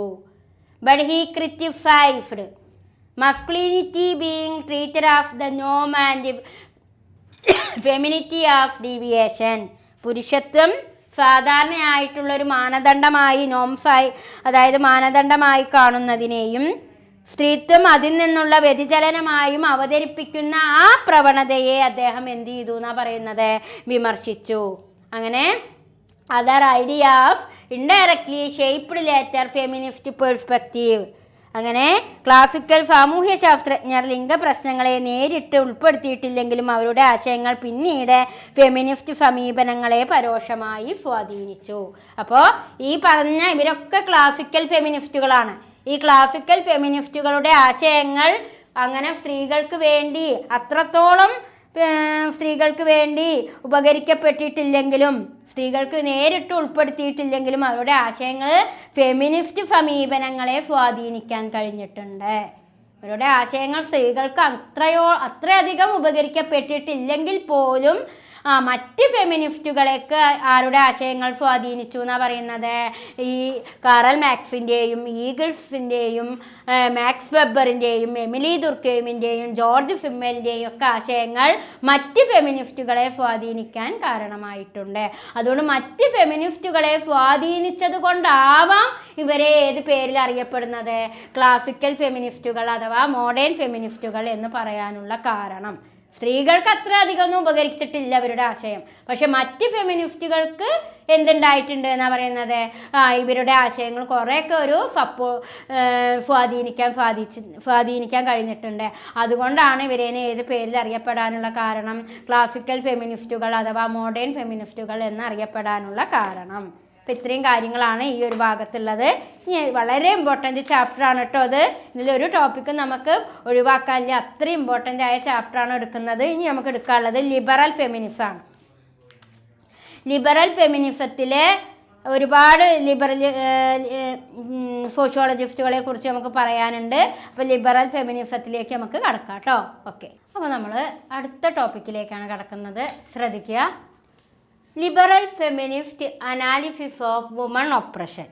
Liberal feminist analysis of woman oppression, അതായത് പേജ് നമ്പർ 88 വരുന്ന. നമ്മൾ ഫെമിനിസത്തെ കുറിച്ച് ഒരുപാട് കാര്യങ്ങളും ഫെമിനിസ്റ്റ് ഫൗണ്ടേഴ്സ് ആരൊക്കെയെന്നും ഫെമിനിസ്റ്റ് ഫൗണ്ടേഴ്സ് എത്രത്തോളം ഫെമിനിസത്തെ സപ്പോർട്ട് ചെയ്തിരുന്നു എന്നും അത് മറ്റ് ഫെമിനിസ്റ്റുകളെ എത്രത്തോളം ഇൻഫ്ലുവൻസ് ചെയ്തിരുന്നു എന്നൊക്കെ നമ്മൾ ഡിസ്കഷൻ നടത്തി. അപ്പോൾ ഇനി എടുക്കാനുള്ള ടോപ്പിക്കാണ് liberal feminist analysis of woman oppression, അതായത് സ്ത്രീകളുടെ അടിച്ചമർത്തലിനെ കുറിച്ചുള്ള ഒരു ലിബറൽ ഫെമിനിസ്റ്റ് വിശദീകരണം അഥവാ വിശകലനം. സ്ത്രീകളുടെ അടിച്ചമർത്തലിനെ കുറിച്ചുള്ള ലിബറൽ ഫെമിനിസ്റ്റ് വിശകലനത്തെ കുറിച്ചാണ് നമ്മൾ ഈ ഒരു ടോപ്പിക്കിലൂടെ അനലൈസ് ചെയ്യുന്നത്. Liberal feminist analysis of woman oppression. Woman oppression എന്ന് പറഞ്ഞാൽ എന്താ? സ്ത്രീകളെ അടിച്ചമർത്തുക. അപ്പോൾ ആ സ്ത്രീകളെ അതുമായി ബന്ധപ്പെട്ടിട്ടുള്ള ലിബറൽ ഫെമിനിസ്റ്റുകളുടെ വിശകലനമാണ് നമ്മളിനി അനലൈസ് ചെയ്യുന്നത്. അപ്പോൾ ആരൊക്കെയാണ് ലിബറൽ ഫെമിനിസ്റ്റുകൾ എന്നും ആ ലിബറൽ ഫെമിനിസ്റ്റുകൾ എന്തൊക്കെയാണ് അവിടെ വ്യക്തമാക്കുന്നത് തുടങ്ങിയ കാര്യങ്ങളിലേക്കൊക്കെ നമുക്ക് കടക്കാം. അപ്പോൾ നമുക്ക് ആദ്യം എന്താണ് ലിബറൽ ഫെമിനിസ്റ്റുകൾ ആർഗ്യൂ ചെയ്യുന്നത്, അവരെന്താണ് പ്രസ്താവിക്കുന്നത് എന്ന് നോക്കാം. നോക്കൂ, liberal feminism explain woman oppression as a result of unequal law, lack of education and denial of civil and political rights. It emphasizes individual freedom, equality of opportunity and legal reform within the existing social system. Liberal feminism സ്ത്രീകളുടെ അടിച്ചമർത്തലിനെതിരായിട്ടുള്ള എന്തൊക്കെയാണ് നടപ്പാക്കിയത്? Unequal laws, lack of education and denial of civil and political right. അപ്പോൾ liberal feminism സ്ത്രീകളുടെ അവരെ oppressed ചെയ്യുന്നതുമായി ബന്ധപ്പെട്ട നിയമങ്ങൾ, അതേപോലെ തന്നെ ലാക്ക് ഓഫ് എഡ്യൂക്കേഷൻ വിദ്യാഭ്യാസത്തിൻ്റെ അഭാവം, denial of civil and political right പൗര രാഷ്ട്രീയ അവകാശങ്ങളുടെ നിഷേധം എന്നിവയുടെ ഫലമായി കാണുന്നു. അപ്പോൾ ലിബറൽ ഫെമിനിസം സ്ത്രീകളുടെ അടിച്ചമർത്തലിന് കാരണമായിട്ട് എന്തൊക്കെ കാര്യങ്ങളാണ് ചൂണ്ടിക്കാണിക്കുന്നത്? Liberal feminism explain woman oppression, സ്ത്രീകളെ അമർത്താനുള്ള കാരണങ്ങളായിട്ട് ലിബറൽ ഫെമിനിസം എന്തൊക്കെയാണ് ഇവിടെ അതിൻ്റെ റിസൾട്ട് പറയുന്നത്? എന്തൊക്കെ കാരണങ്ങൾ കൊണ്ടാ? Unequal law. അൺഈക്വൽ ലോ പറഞ്ഞാൽ അസമമായ നിയമങ്ങൾ, സ്ത്രീകൾക്കെതിരായിട്ടുള്ള നിയമങ്ങൾ, തുല്യമല്ലാത്ത നിയമങ്ങൾ. Unequal law, lack of education വിദ്യാഭ്യാസത്തിന്റെ അഭാവം, denial of civil and political right, അതേപോലെ തന്നെ പൗര രാഷ്ട്രീയ അവകാശങ്ങളുടെ നിഷേധം. ഇവയൊക്കെയാണ് സ്ത്രീകളെ ഒപ്രഷൻ ചെയ്യാനായിട്ടുള്ള കാരണങ്ങൾ എന്നാണ് ലിബറൽ ഫെമിനിസ്റ്റുകൾ വാദിക്കുന്നത്. Liberal feminism explain woman oppression as a result. അപ്പോൾ ലിബറൽ ഫെമിനിസ്റ്റുകൾ വാദിക്കുന്നു, എക്സ്പ്ലെയിൻ ചെയ്യുന്നു വുമൺ ഒപ്രഷൻ്റെ, സ്ത്രീകളുടെ അടിച്ചമർത്തലിനുള്ള കാരണം എന്തൊക്കെയാണ്? Unequal law, lack of education, denial of civil and political right. അപ്പോൾ തുല്യമല്ലാത്ത നിയമങ്ങളും വിദ്യാഭ്യാസത്തിൻ്റെ അഭാവവും അതേപോലെ തന്നെ പൗര രാഷ്ട്രീയ അവകാശങ്ങളുടെ നിഷേധം എന്നിവയൊക്കെയാണ് വുമൺസിനെ ഒപ്രസ് ചെയ്യാനുള്ള, അടിച്ചമർത്താനുള്ള കാരണം എന്നാണ് ലിബറൽ ഫെമിനിസ്റ്റുകൾ വാദിക്കുന്നത്. It emphasise individual freedom, equality of opportunity and legal reform within the existing social system. നിലവിലുള്ള സാമൂഹിക സംവിധാനത്തിനുള്ളിൽ തന്നെ നിയമപരമായ പരിഷ്കരണങ്ങളിലൂടെ സമത്വം നേടുക എന്നതാണ് ഇതിൻ്റെ ലക്ഷ്യം. അപ്പോൾ ഒരു ലിബറൽ ഫെമിനിസത്തിൻ്റെ ലക്ഷ്യം എന്താണ്? എയിം എന്താണ്? It emphasise individual freedom, equality of opportunity and legal reform within the existing social system. നിലവിലുള്ള സോഷ്യൽ സിസ്റ്റത്തിനുള്ളിൽ തന്നെ നിയമപരമായ പരിഷ്കരണങ്ങളിലൂടെ സമത്വം നേടുക. നിയമപരമായിട്ടുള്ള പരിഷ്കരണങ്ങളിലൂടെ എന്ത് നേടുക? ഈക്വാലിറ്റി നേടുക. Individual freedom, equality of opportunity and legal reform within the existing social system. നിലവിലുള്ള സോഷ്യൽ സിസ്റ്റത്തിനുള്ളിൽ തന്നെ നിയമപരമായ പരിഷ്കരണങ്ങളിലൂടെ ഈക്വാലിറ്റി നേടുക എന്നതാണ് ലിബറൽ ഫെമിനിസത്തിൻ്റെ ലക്ഷ്യം. ഇപ്പോൾ ലിബറൽ ഫെമിനിസം സ്ത്രീകളെ ഒപ്രഷൻ ചെയ്യാനുള്ള കാരണം എന്താണെന്നും കാണിച്ചു തന്നു, അവരുടെ ലക്ഷ്യം എന്താണെന്നും പറഞ്ഞു. ഇനി പ്രധാനപ്പെട്ട ലിബറൽ ഫെമിനിസ്റ്റുകൾ ആരൊക്കെയെന്ന് നമുക്ക് നോക്കാം. മേരി വോൾസ്റ്റൺക്രാഫ്റ്റ്, അതേപോലെ തന്നെ Harriet Taylor and John Stuart. ഇവരെയൊക്കെയാണ് ലിബറൽ ഫെമിനിസ്റ്റുകളായിട്ട് പറയുന്നത്. മേരി വോൾസ്റ്റൺക്രാഫ്റ്റും Harriet Taylor and John Stuart മില്ലും. അപ്പോൾ ഈ ലിബറൽ ഫെമിനിസ്റ്റ് ആയിട്ടുള്ള മേരി വോൾസ്റ്റൺക്രാഫ്റ്റ് എന്താണ് ആർഗ്യൂ ചെയ്യുന്നത് എന്ന് നമുക്ക് നോക്കാം. Mary Wollstonecraft argued that woman are rational being like men and that their subordination is due to denial of education and confinement to the domestic sphere. Mary Wollstonecraft സ്ത്രീകൾ പുരുഷന്മാരെ പോലെ തന്നെ യുക്തിസഹമായ മനുഷ്യരാണെന്ന് വാദിച്ചു. പുരുഷന്റെ അതേപോലെ തന്നെ റാഷണൽ ആയിട്ടുള്ള ആളുകളാണ് ആര്? സ്ത്രീകളും എന്നാര് വാദിച്ചു? മേരി വോൾസ്റ്റൺക്രാഫ്റ്റ്. മേരി വോൾസ്റ്റൺക്രാഫ്റ്റ് ഒരു ലിബറൽ ഫെമിനിസ്റ്റ് ആണ്. ആ ലിബറൽ ഫെമിനിസ്റ്റ് ആയിട്ടുള്ള മേരി വോൾസ്റ്റൺക്രാഫ്റ്റ് ആർഗ്യൂഡ് ചെയ്യാണ് ദാറ്റ് വുമൺ ആർ റാഷണൽ, സ്ത്രീകളും യുക്തിയുള്ളവരാണ്. ബീയിങ് ലൈക്ക് മെൻ, പുരുഷനെ പോലെ തന്നെ സ്ത്രീയും ഒരു യുക്തിചിന്ത നിറഞ്ഞവരാണെന്ന് വാദിച്ചു. മാത്രമല്ല അവരുടെ ആ യുക്തിചിന്ത പ്രയോഗത്തിൽ വരാത്തതിനുള്ള കാരണം എന്തുകൊണ്ടായിരുന്നു? That their subordination is due to denial of education and confinement to the domestic sphere. അതെ, അതായത് വിദ്യാഭ്യാസം നിഷേധിക്കപ്പെടുന്നതും സ്ത്രീകളെ വീടിനുള്ളിൽ മാത്രമായി അവരുടെ ജീവിതം ഫുള്ളും ഡൊമസ്റ്റിക് സ്പെയറിലാക്കപ്പെട്ടതുമാണ് അവർക്ക് എന്തില്ലാതാകാനുള്ള കാരണം, യുക്തിചിന്ത ഇല്ലാതാകാനുള്ള കാരണം പുരുഷനെ പോലെ തന്നെ സ്ത്രീയും ആരെന്നെയാണ്? റാഷണലാണ്. പുരുഷന്റെ അതേപോലെ തന്നെ സ്ത്രീയും യുക്തിചിന്ത ഉള്ളവർ തന്നെയാണ്. പുരുഷന് മാത്രമല്ല യുക്തിചിന്ത, പക്ഷേ അവരുടെ ആ യുക്തിചിന്ത പ്രയോഗത്തിൽ വരാത്തതിൻ്റെ പ്രധാന കാരണം എന്തൊക്കെയാണ്? ഡിനൈൽ ഓഫ് എഡ്യൂക്കേഷൻ, അവർക്ക് വിദ്യാഭ്യാസം കിട്ടിയിരുന്നില്ല. മാത്രമല്ല അവരെ എവിടെ തടയ്ക്കപ്പെട്ടു? Confinement to the domestic sphere, അവരുടെ വീട്ടിനുള്ളിൽ മാത്രമായി ഒതുങ്ങിക്കൂടേണ്ടി വന്നു. അതുകൊണ്ടാണ് അവർ പുരുഷന്റെ പോലെ യുക്തിയില്ലാത്തവരാണ് എന്ന് പറയാനുണ്ടായിരുന്ന കാരണം. സ്ത്രീയും പുരുഷനും ഈക്വൽ ആണ് എന്നാണ് ആര് വാദിക്കുന്നത്? മേരി വോൾസ്റ്റോൺക്രാഫ്റ്റ് വാദിക്കുന്നത്. Mary Wollstonecraft argued that woman are rational being like men, പുരുഷന്റെ അതേപോലെ തന്നെ സ്ത്രീയും റാഷണലാണ്. That the subordination is due to denial of education and confinement to the domestic sphere. പക്ഷെ അവരുടെ യുക്തി പ്രയോഗത്തിൽ വരാത്തതിൻ്റെ കാരണം എന്ന് പറയുന്നത് എന്താണ്? വിദ്യാഭ്യാസം നിഷേധിക്കപ്പെട്ടതും അവര് വീടിൻ്റെ ഉള്ളിൽ മാത്രം ജീവിതം ഒതുങ്ങിക്കൂടിയത് കൊണ്ടാണ് അത് പ്രയോഗത്തിൽ വരാതിരുന്നത്. She stressed equal education as the basis for women independence and self-determination. സ്ത്രീകളുടെ സ്വാതന്ത്ര്യത്തിനും സ്വയം നിർണയത്തിനും അതേ വിദ്യാഭ്യാസം അനിവാര്യമെന്ന് അവർ വ്യക്തമാക്കി. She stressed equal education, തുല്യമായ വിദ്യാഭ്യാസം. Basis for woman independent and self determination, സ്ത്രീകളുടെ സ്വാതന്ത്ര്യത്തിനും അതേപോലെ തന്നെ സെൽഫ് ഡിറ്റർമിനേഷൻ, സ്വയം ഒന്ന് അവർ തിരിച്ചറിയുക. അതിന് ഈ രണ്ട് കാര്യം നേടിയെടുക്കണമെങ്കിൽ എന്താവശ്യമാണ് അവർക്ക്? സ്ട്രെസ്ഡ് ഈക്വൽ എഡ്യൂക്കേഷൻ, അവർക്ക് തുല്യമായ വിദ്യാഭ്യാസം ലഭിക്കണം. അപ്പോഴേ അവർ സെൽഫ് ഡിറ്റർമിനേഷൻ ചെയ്യപ്പെടുകയും ഇൻഡിപെൻഡും ആകുള്ളൂ, സ്വതന്ത്രരാകുള്ളൂ. അതല്ലെങ്കിൽ അവർ ആ ഇടുങ്ങിയ ചിന്താഗതിയുമായിട്ട് ആ വീടിൻ്റെ ഉള്ളിൽ 4 ചുമരിൽ മാത്രം ഒതുങ്ങിക്കൂടും. അവർക്ക് അവരുടേതായിട്ടുള്ള വിദ്യാഭ്യാസത്തിൻ്റെ വഴികൾ, എഡ്യൂക്കേഷൻ നൽകുമ്പോൾ മാത്രമാണ് അവർ സ്വയം ചിന്തിക്കുകയും സെൽഫ് ഡിറ്റർമൈൻ ചെയ്യുകയും അവർ ഇൻഡിവിജ്വൽ അതേപോലെ തന്നെ എന്താവുള്ളൂ? ഇൻഡിപെൻഡൻ്റ് ആവുള്ളൂ, സ്വതന്ത്രരാകുള്ളൂ എന്നാണ് ആര് വാദിച്ചത്?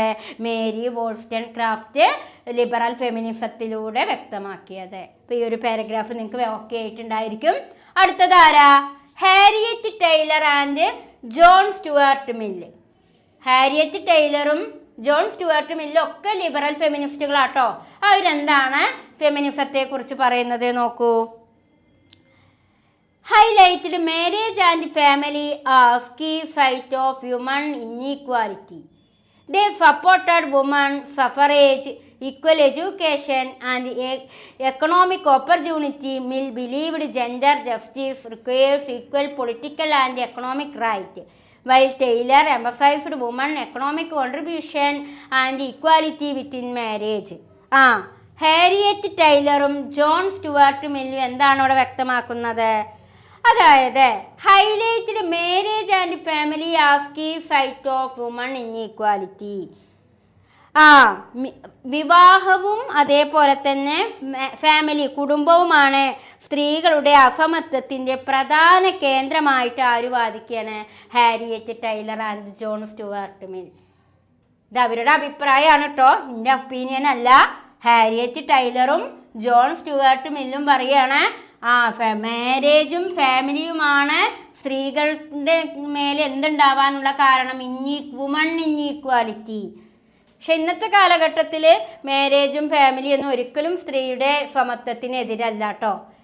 അങ്ങനെയുള്ള ഫാമിലി ഉണ്ടായിരിക്കാം, എങ്കിലും ഒരു പരിധി വരെ ഇന്ന് സ്ത്രീകൾക്ക്, കാരണം അവർ സ്വതന്ത്രരാവണമെങ്കിൽ അവർക്ക് എന്ത് നൽകിയാൽ മതി? വിദ്യാഭ്യാസം, നല്ല വഴിക്കുള്ള വിദ്യാഭ്യാസമാണ് ഒരു വുമൺ എംപവർമെൻറ്റിന് ആവശ്യമായ ഘടകം. പക്ഷെ ഇവിടെ ഹാരിയറ്റ് ടൈലറും ജോൺ സ്റ്റുവർട്ട് മില്ലും പറയുകയാണ് എന്ത്, highlighted marriage and family key site of woman inequality. അതായത് സ്ത്രീകളുടെ ഇൻഈക്വാലിറ്റിയുടെ അസമത്വത്തിൻ്റെ പ്രധാന കാരണം വിവാഹവും കുടുംബവുമാണ് എന്നാണ് ആരഭിപ്രായപ്പെട്ടത്? Harriet Taylor and John Stuart Mill. പിന്നെന്താ അവർ പറയുന്നത്? They supported woman suffrage, equal education and economic opportunity. അതേപോലെ തന്നെ സ്ത്രീകൾക്ക് എന്തെല്ലാം കാര്യങ്ങളിൽ അവർക്ക് വേണമെന്നാണ് വാദിക്കുന്നത്? അവരുടെ വോട്ടവകാശമാണെങ്കിലും വിദ്യാഭ്യാസമാണെങ്കിലും സാമ്പത്തിക അവസരങ്ങളാണെങ്കിലും അതൊക്കെ അവർക്ക് ആവശ്യമാണെന്ന് അവർ വാദിച്ചു. They supported woman suffrage, equal education and economic opportunity. സ്ത്രീകളുടെ വോട്ടവകാശങ്ങളിലാണെങ്കിലും അതേപോലെ തന്നെ തുല്യമായ വിദ്യാഭ്യാസത്തിലാണെങ്കിലും എക്കണോമിക് ഓപ്പർച്യൂണിറ്റിയിലാണെങ്കിലും അതിനൊക്കെ അവർക്ക് എന്ത് വേണമെന്നാണ് വാദിക്കുന്നത്? സ്ത്രീകൾക്ക് അതിനുള്ള അവസരങ്ങൾ നൽകണമെന്നവർ, ഓപ്പർച്യൂണിറ്റി, അവസരങ്ങൾ അവർക്ക് നൽകണമെന്ന് ഹാരിയറ്റ് ടൈലർ വാദിച്ചു. അതേ മാത്രമല്ല ജോൺ സ്റ്റുവർട്ട് മില്ലും വാദിക്കുന്നുണ്ട്. Mill believed gender justice requires equal political and economic right. അതേപോലെ തന്നെ പിന്നെ മിൽ എന്താണ് വിശ്വസിക്കുന്നത്? ജെൻഡർ ജസ്റ്റിസ് എന്ന് പറയുമ്പോൾ സ്ത്രീ തുല്യത, അതായത് ജെൻഡർ ജസ്റ്റിസ് അവർക്ക് ലഭ്യമാകണമെങ്കിൽ equal political and economic right, അതായത് തുല്യമായ രാഷ്ട്രീയ സാമ്പത്തിക അവകാശങ്ങൾ അവർക്ക് ലഭിക്കണമെന്നാണ് ആര് വിശ്വസിക്കുന്നത്? Mill believed gender justice. അവർക്ക് ജെൻഡർ ജസ്റ്റിസ് ഉണ്ടാവണമെങ്കിൽ എന്ത് വേണം? പൊളിറ്റിക്കലായിട്ടും എക്കണോമിക്കലായിട്ടുള്ള റൈറ്റുകൾ, അവകാശങ്ങൾ അവർക്ക് ലഭ്യമാകണം എന്നാര് വാദിച്ചു? മില്ല് വാദിച്ചു. അങ്ങനെ while Taylor emphasized woman economic contribution and equality within marriage. അതേപോലെ തന്നെ വിവാഹത്തിൽ സ്ത്രീകളുടെ സാമ്പത്തിക സംഭാവനയും സമത്വം ടൈലർ ഊന്നിപ്പറഞ്ഞു. While Taylor emphasized woman economic condition and equality within മാരേജിലൂടെ അവർക്ക് എന്ത് കിട്ടണമെന്നാണ് ടൈലർ പറയണത്? Economic contribution and equality. വിവാഹത്തിലൂടെ അവരുടെ ആഗ്രഹങ്ങളും അവരുടെ എഡ്യൂക്കേഷനും അവരുടെ സാമ്പത്തിക സ്ഥിതി മോശമാവുകയല്ല വേണ്ടേ. മാരേജിലൂടെ അവർക്ക് എന്തൊക്കെ കിട്ടണം? സാമ്പത്തികപരമായിട്ടും രാഷ്ട്രീയപരമായിട്ടും എഡ്യൂക്കേഷണലായിട്ടും അവർക്ക് ഇമ്പ്രൂവ്മെൻ്റ് ഉണ്ടാവണമെന്നാണ് ആര് പറയുന്നത്? ഹാരിയറ്റ് ടൈലർ ആണെങ്കിലും ജോൺ സ്റ്റുവർട്ട് മില്ലാണെങ്കിലും അഭിപ്രായപ്പെടുന്നത്. ഇത്തരമുള്ള ഈ തോട്ട്സിനെയാണ് ലിബറൽ ഫെമിനിസ്റ്റ് തോട്ട് എന്ന് പറയാം. ഇപ്പം ലിബറൽ ഫെമിനിസ്റ്റ് തോട്ട് ചോദിച്ചു കഴിഞ്ഞാൽ നിങ്ങൾ ഈ മാരി വോൾസ്റ്റോൺക്രാഫ്റ്റിൻ്റെ തോട്ടും അതേപോലെ ഹാരിയറ്റ് ടൈലർ ജോൺ സ്റ്റുവർട്ട് മില്ലിൻ്റെ തോട്ടും എഴുതി വെച്ചാൽ മതി കേട്ടോ. ഈ രണ്ട് തോട്ടുകളാണ് ലിബറൽ ഫെമിനിസ്റ്റ് തോട്ടായിട്ട് അറിയപ്പെടുന്നത് കേട്ടോ. ഇനി നമുക്ക് ഇതിൽ തന്നെ ഈ ലിബറൽ ഫെമിനിസ്റ്റ് അനാലിസിസിൽ തന്നെ വരുന്ന മറ്റൊരു അനദർ ടോപ്പിക്കാണ് നാഷണൽ ഓർഗനൈസേഷൻ ഫോർ വുമൺ. അപ്പോൾ കുട്ടികളെ നിങ്ങളിത് മാർക്ക് നോക്കിയിട്ട് വേണം ചെയ്യാൻ. ലിബറൽ ഫെമിനിസ്റ്റ് തോട്ട് മാത്രമായിട്ടാണ് ചോദിച്ചു 5 മാർക്കിനാണെങ്കിൽ നിങ്ങൾ ഈ മാരി വോൾസ്റ്റോൺക്രാഫ്റ്റിൻ്റെയും ഹാരിയറ്റ് ടൈലറിൻ്റെയും മാത്രം വെച്ചാൽ മതി. അതല്ല 10 മാർക്ക് കൂടുതൽ 10ഓ 15ഓ മാർക്കിനൊക്കെയാണ് ചോദിക്കുന്നതെങ്കിൽ നിങ്ങൾ ഏതും കൂടി അതിൽ ആഡ് ചെയ്യണം. നാഷണൽ ഓർഗനൈസേഷൻ ഫോർ വുമൺ അതും കൂടി അതിൽ ആഡ് ചെയ്തിട്ട് എഴുതണം കേട്ടോ. അതാണ് ടീച്ചർ ഇത് വീണ്ടും എടുത്ത് പറയാനുള്ള കാരണം. മാർക്ക് നോക്കിയിട്ട് വേണം നിങ്ങൾ ഈ ഒരു തിയറി എക്സ്പ്ലെയിൻ ചെയ്യാൻ കേട്ടോ. ഇമ്പോർട്ടൻറ്റ് തിയറിയാണ്. അപ്പോൾ നാഷണൽ ഓർഗനൈസേഷൻ ഫോർ വുമൺ എന്തായെന്ന് നമുക്ക് നോക്കാം. In 20th century organization like National Organization for Women carried forward liberal feminist idea. by demanding equal pay, employment opportunity, reproductive right and civil liberty, aiming to achieve gender equality through legal and institutional reform. അതായത് 20-ാം നൂറ്റാണ്ടിൽ national organisation for woman പോലുള്ള സംഘടനകൾ liberal feminist ആശയങ്ങൾ മുന്നോട്ട് വെച്ചു. ഇപ്പം national organisation for woman എന്ന ഈ ഒരു സംഘടന 20-ാം നൂറ്റാണ്ടോടുകൂടി 20th സെഞ്ച്വറിയോടുകൂടി ലിബറൽ ഫെമിനിസ്റ്റ് ആശയങ്ങൾ മുന്നോട്ട് വയ്ക്കുകയും അങ്ങനെ എന്തൊക്കെയാണ് ആ ഇതിൽ പറയുന്നത്, ആ ഒരു നാഷണൽ ഓർഗനൈസേഷൻ ഫോർ വുമണിൻ്റെ ഐഡിയാസുകൾ എന്തൊക്കെയാണ്?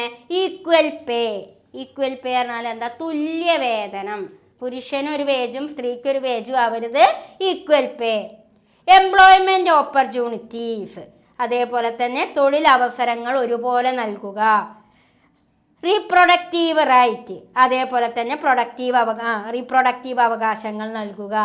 സിവിൽ ലിബർട്ടി, അതെ, പൗരസ്വാതന്ത്ര്യങ്ങൾ നൽകുക തുടങ്ങിയ കാര്യങ്ങളൊക്കെയാണ് ഈ ഒരു NOW അഥവാ നാഷണൽ ഓർഗനൈസേഷൻ ഫോർ വുമൺ സ്ത്രീകൾക്ക് വേണ്ടി പ്രധാനമായും മുന്നോട്ട് വെച്ച ആശയങ്ങൾ.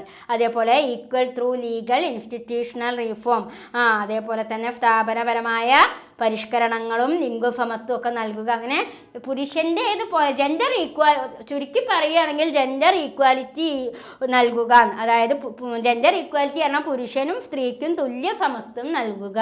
എന്തൊക്കെ കാര്യങ്ങളിൽ? എഡ്യൂക്കേഷനിലെ കാര്യത്തിലും, ഈക്വൽ പേയ്മെൻറ്റിൻ്റെ കാര്യത്തിലും, എംപ്ലോയ്മെൻറ്റ് ഓപ്പർച്യൂണിറ്റീസിൻ്റെ കാര്യത്തിലും, റീപ്രൊഡക്റ്റീവ് റൈറ്റ്സിൻ്റെ കാര്യത്തിലും, സിവിൽ ലിബർട്ടീസിലും, അങ്ങനെ തുടങ്ങിയ എല്ലാ മേഖലകളിലും ഈക്വൽ പാർട്ടിസിപ്പേഷൻ, തുല്യ പങ്കാളിത്തം നൽകുക എന്ന ലക്ഷ്യത്തോടു കൂടി 20-ാം നൂറ്റാണ്ടിൽ ആരംഭിച്ച ഒരു പ്രധാന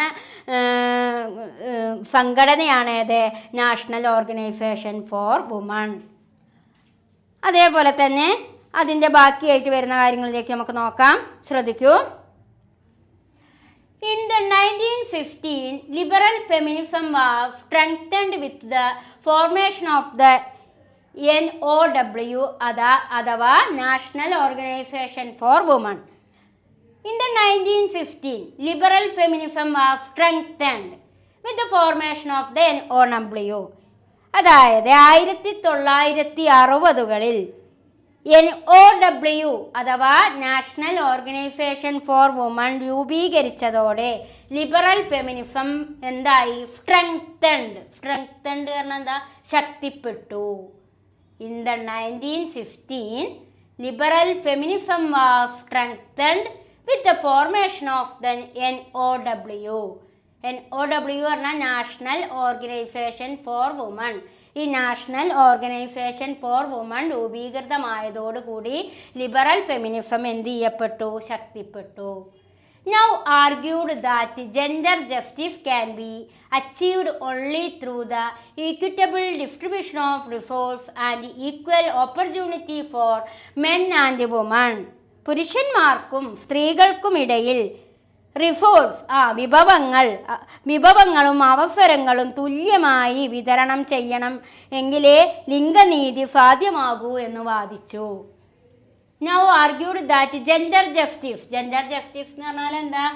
ലിംഗനീതി എന്ന് പറയും. സ്ത്രീക്കും പുരുഷനും തുല്യമായ നിയമം. അതെങ്ങനെ സാധ്യമാകുള്ളൂ? Equitable distribution of resource and equal opportunity. Resources വിഭവങ്ങളാണെങ്കിലും ഓപ്പർച്യൂണിറ്റികളാണെങ്കിലും അവസരങ്ങളാണെങ്കിലും അത് തുല്യമായി ഡിസ്ട്രിബ്യൂട്ട് ചെയ്യപ്പെടുമ്പോൾ മാത്രമാണ് ജെൻഡർ ജസ്റ്റിസ് നേടിയെടുക്കാൻ സാധിക്കൂ എന്ന് NOW എന്ന സംഘടന ആർഗ്യൂഡ് ചെയ്തു, പരാമർശിച്ചു. അപ്പോൾ 1960കളോടെ ലിബറൽ ഫെമിനിസം ശക്തിപ്പെടാനുള്ള കാരണം NOWയുടെ ഫോർമേഷനാണ്. NOW national organisation for woman. National organisation for woman രൂപീകൃതമായതോടുകൂടിയാണ് 1915 ലിബറൽ ഫെമിനിസം ശക്തിപ്പെട്ടത്. ആ ലിബറൽ ഫെമിനിസത്തിൽ എന്താണ് ഈ NOWയുടെ നേതൃത്വത്തിലുള്ള ലിബറൽ ഫെമിനിസത്തിൽ എന്താ പറയുന്നത്? അതായത് equal distribution of resource and equal opportunity for men and woman. അതായത് ജെൻഡർ ജസ്റ്റിസ് അച്ചീവ്ഡ് ചെയ്യണമെങ്കിൽ gender justice can be achieved only through equitable distribution of resource and equal opportunity for men and woman. അതായത് gender സമത്വം അഥവാ gender justice നേടണമെങ്കിൽ ഓപ്പർച്യൂണിറ്റികളാണെങ്കിലും resource ആണെങ്കിലും അത് equal ആയിട്ട് ഡിസ്ട്രിബ്യൂട്ട് ചെയ്യണം എന്നത് വാദിച്ചു. It focused on legal reform, equal employment, education and civil right. മാത്രമല്ല നിയമപരമായ പരിഷ്കരണങ്ങളും അതേപോലെ തന്നെ ഈക്വൽ എംപ്ലോയ്മെന്റ്, തുല്യമായ തൊഴിലുകളും അവസരങ്ങളും അതേപോലെ തന്നെ പൗരാവകാശങ്ങളും എഡ്യൂക്കേഷനും ഒക്കെ അവർക്ക് ഉറപ്പുവരുത്തണമെന്ന് ഈ ഒരു OW എന്ന ഈ സംഘടന എന്ത് ചെയ്തു, ഫോക്കസ് ചെയ്തു. It focused on legal reform, equal employment, education and civil right. And then next പാരഗ്രാഫിൽ എന്താണ് പറയുന്നത് നോക്കാം. ഈ ഒരു സംഘടനയുടെ ഭാഗമായിട്ട് ബെറ്റി ഫ്രിഡാൻ, ബെറ്റി എന്നാണ് കേട്ടോ, BETTY, Betty Friedan. Betty Friedan, author of the feminine mystique and the first president of NOW 1996. അതായത് ഇവിടെ എന്താ പറയുന്നത് നോക്കൂ. Betty Friedan, author of the feminine mystique and the first president of NOW. അതായത് Betty Friedan അദ്ദേഹത്തിൻ്റെ ഒരു കൃതിയുണ്ട്, the ഫെമിനി mystique എന്ന കൃതിയുടെ രചയിതാവ്. 1966 അദ്ദേഹം NOW നാഷണൽ ഓർഗനൈസേഷൻ ഫോർ വുമൻ്റെ പ്രസിഡന്റായി. അദ്ദേഹത്തിൻ്റെ ഏത് കൃതിയുടെ ഓതറാണ്? ഫെമിനി മിസ്റ്റിക് എന്ന കൃതിയുടെ ഓതറായിട്ടുള്ള Betty Friedman 1996 NOW national organisation for woman എന്ന സംഘടനയുടെ പ്രസിഡന്റായി. highlighted how women were confined the traditional roles of wife and mother due to the sex role containing from birth. അതേപോലെ തന്നെ ജനനം മുതൽ തന്നെ നടക്കുന്ന ഒരു മനുഷ്യൻ്റെ ഒരു സ്ത്രീയുടെ ജനനം മുതൽ പിന്നെ എന്താണ് ജനനം മുതൽ തന്നെ നടക്കുന്ന സെക്സ് റോൾ കണ്ടീഷനിങ് എന്നാണ് പറയുന്നത്. അതായത് ഭൂമികാ പരിശീലനം എന്നൊക്കെ പറയും. അപ്പോൾ ഈ സെക്സ് റോൾ കണ്ടീഷനിങ് എന്നതിൻ്റെ കാരണം സ്ത്രീകൾ വൈഫ് ആൻഡ് മദർ ഭാര്യയായിട്ടും അമ്മയായും ഒതുങ്ങിപ്പോകുന്നതായി ചൂണ്ടിക്കാട്ടി. അപ്പോൾ 1996 ബെറ്റി ഫ്രീഡ്മാൻ ഈ NOWയുടെ പ്രസിഡന്റ് ആവുകയും അദ്ദേഹം പറയുന്നത് എന്താണ് ഈ ഒരു ഏതിലൂടെ അതായത് ഇവിടെ ശ്രദ്ധിക്കൂ സെക്സ് റോൾ കണ്ടെയ്നിങ് എന്നാണ് പറയുന്നത്.